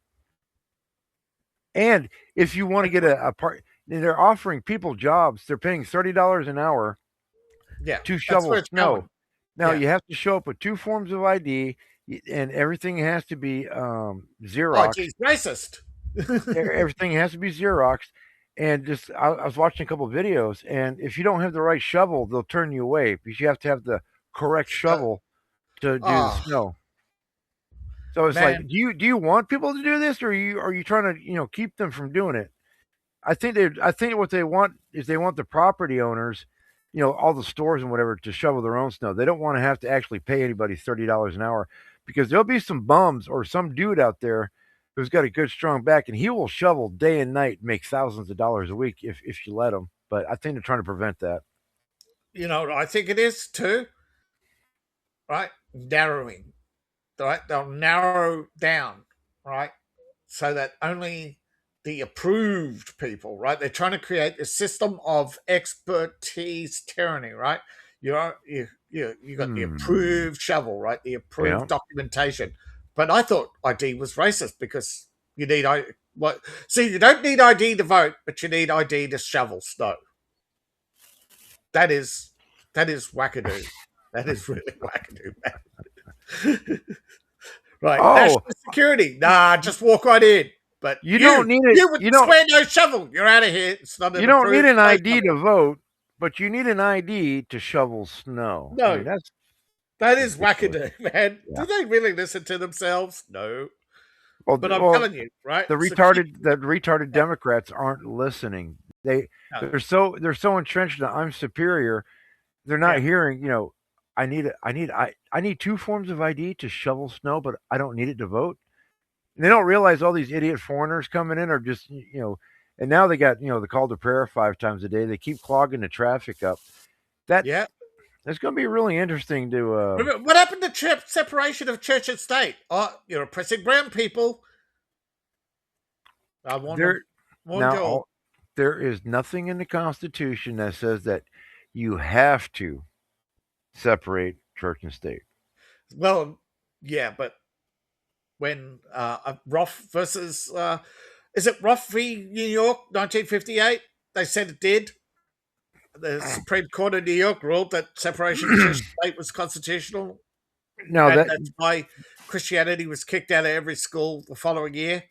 well, that was a communist plot. The whole reason why everybody says that in America is to prevent a state mandated religion. It's not. Yes, I understand that, but All of that's our laws exactly and what all of our Barbie is doing. hold on, Dave.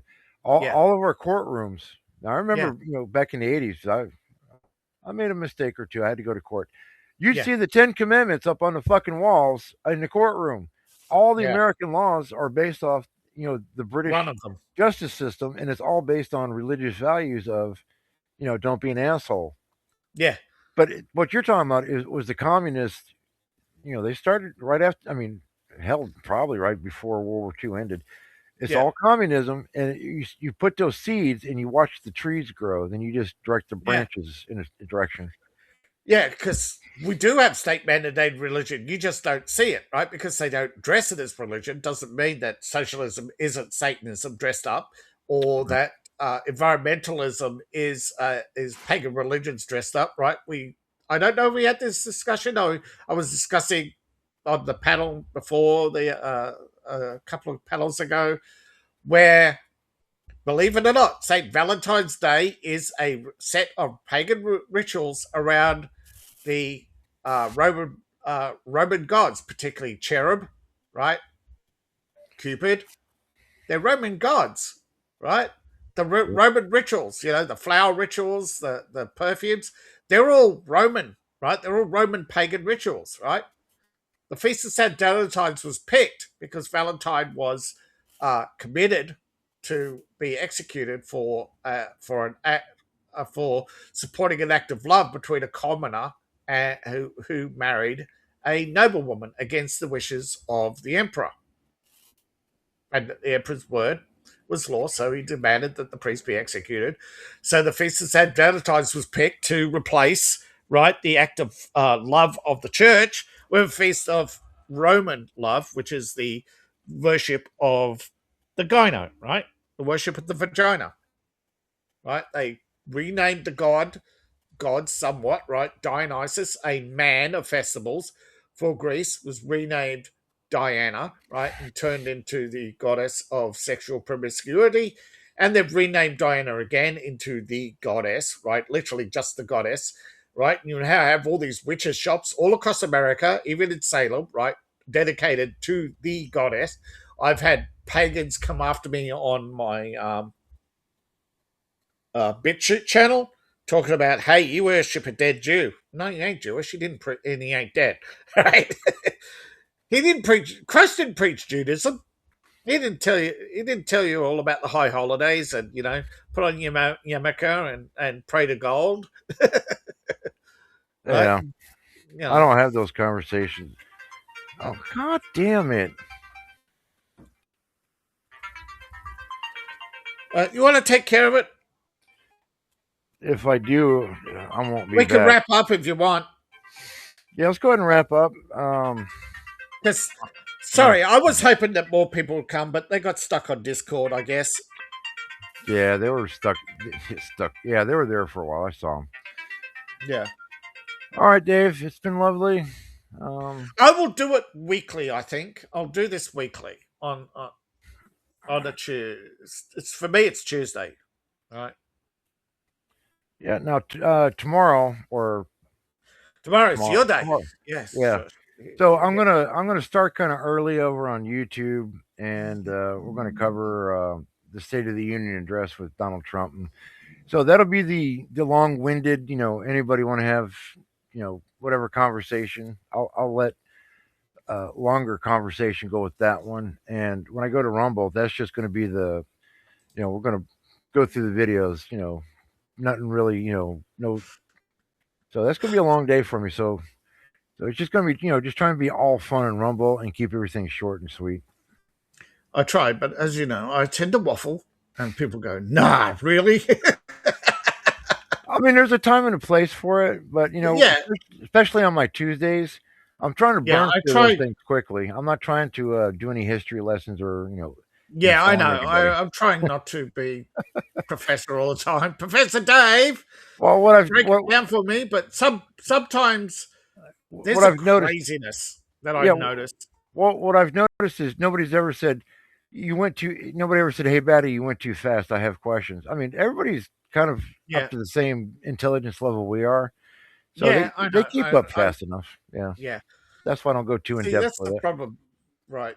That's the problem because in the past on other channels in the past, right? What I've done, I've fallen into a bad habit of being the professor in the room dealing with people who are disinterested or the other direction, people who are asking a lot of questions. So I'm trying to adjust my style to the level of audience that I have now. The audience is more mature, right? They're a lot of them, they don't care who the founders of Code Pink is, or even what Code Pink is. You should, because they're the grifters who put Mundami in office. Okay, right? They're taking their anger and frustration. They are a pair of lesbians taking out their anger and frustration on you, right? But they are married, but they also are having affairs with each other and each other's husbands. It's like quite a wackadoo cult. The left really is, because you can't fathom, right? They because even with hookup culture, you can't fathom, right? That you think in hookup culture, if they're obsessed with sex, you should just be able to walk up to them and ask them for sex, right? But they're still prudish. They're still in that stage of wanting an upgrade all the time. So I'm trying to pass on knowledge, because the younger generation, when they look back, they are going to suddenly realize what we mean by techno barbarians. We're suddenly going to realize that all the people who are warning them about, right, the you should never vote for the fanatic, right? Because the fanatic has an agenda. You think people are going to get smarter, Dave?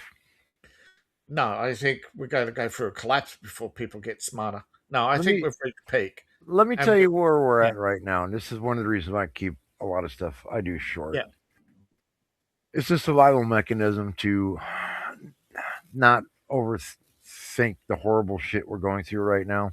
We know it's there. This is why I yeah, can't get on. I will support outlaw as much as possible, and everybody else too. But I can't take that. I can't listen to a lot of the material because it is a form of reprogramming, and I don't want those angry women yelling, and I don't want it in my ear all the time. And that's why I'm actually you probably noticed I've really stepped away from a lot of the women stuff. I'm tired of the anger. yeah, So and the IQs are dropping every 5 years on a regular. I mean, for the last 40 years, the yeah. military, as we all know, is probably the only institution worldwide that does honest intelligence testing, because they have to.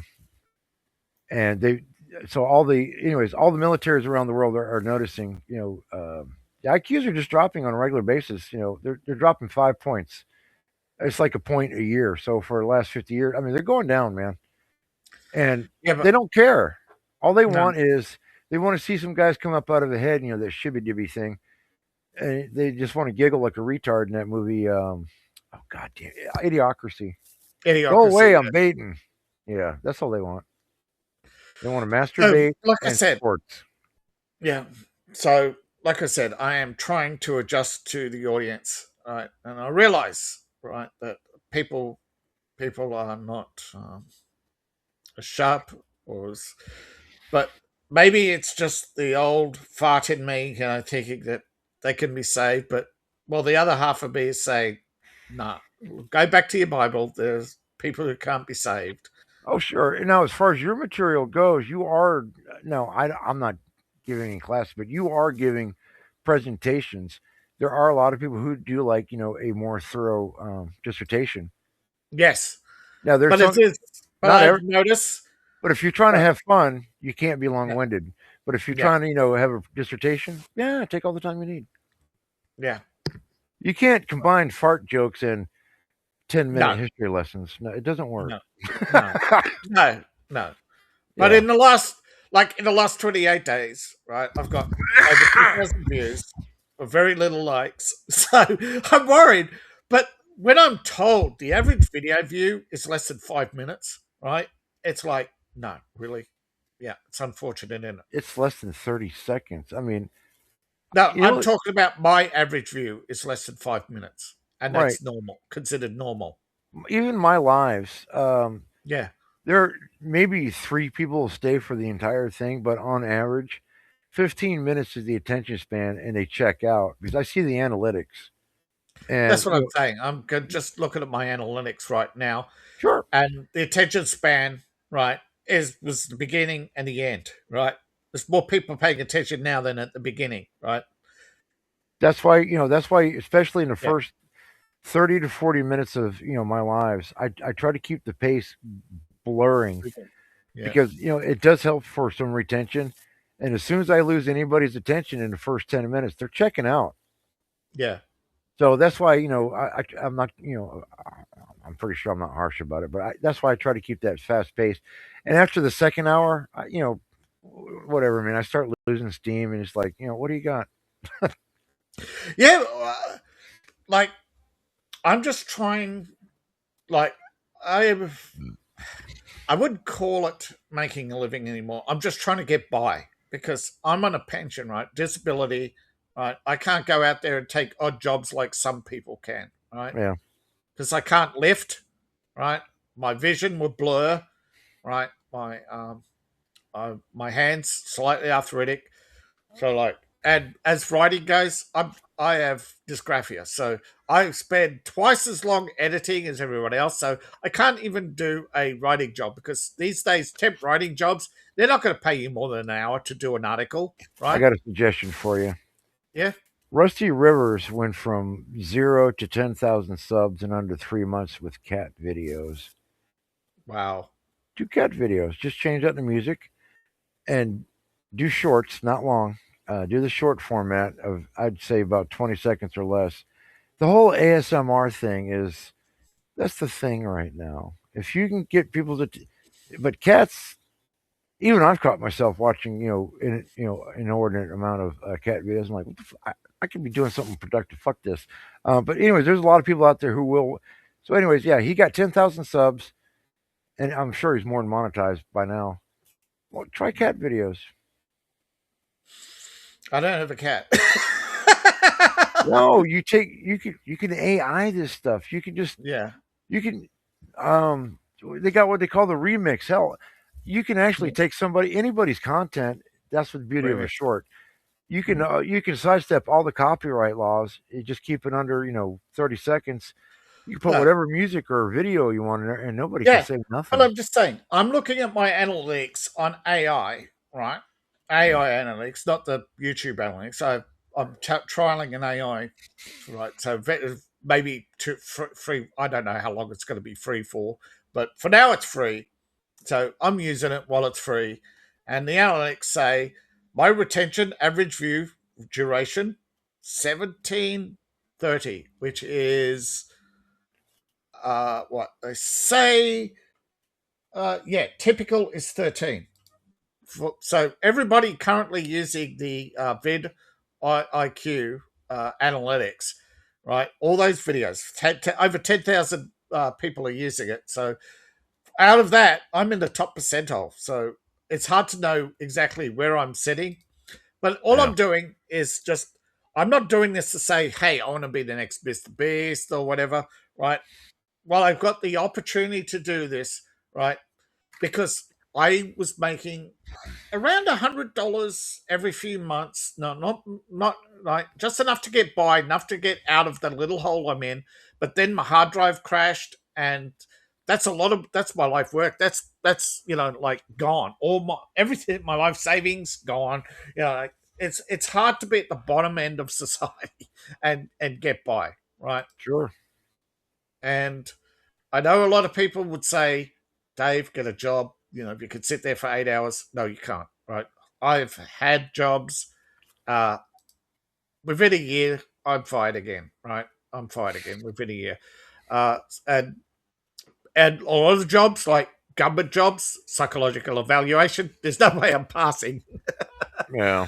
Because I had the psychological evaluation. They said, no, you're unemployable, right? So, because I simply cannot work at a pace that's economically viable, right? I can do your books, but it just takes me too long because I have to double check all my work, the dysgraphia, right? So I can't write code figures properly. Sure.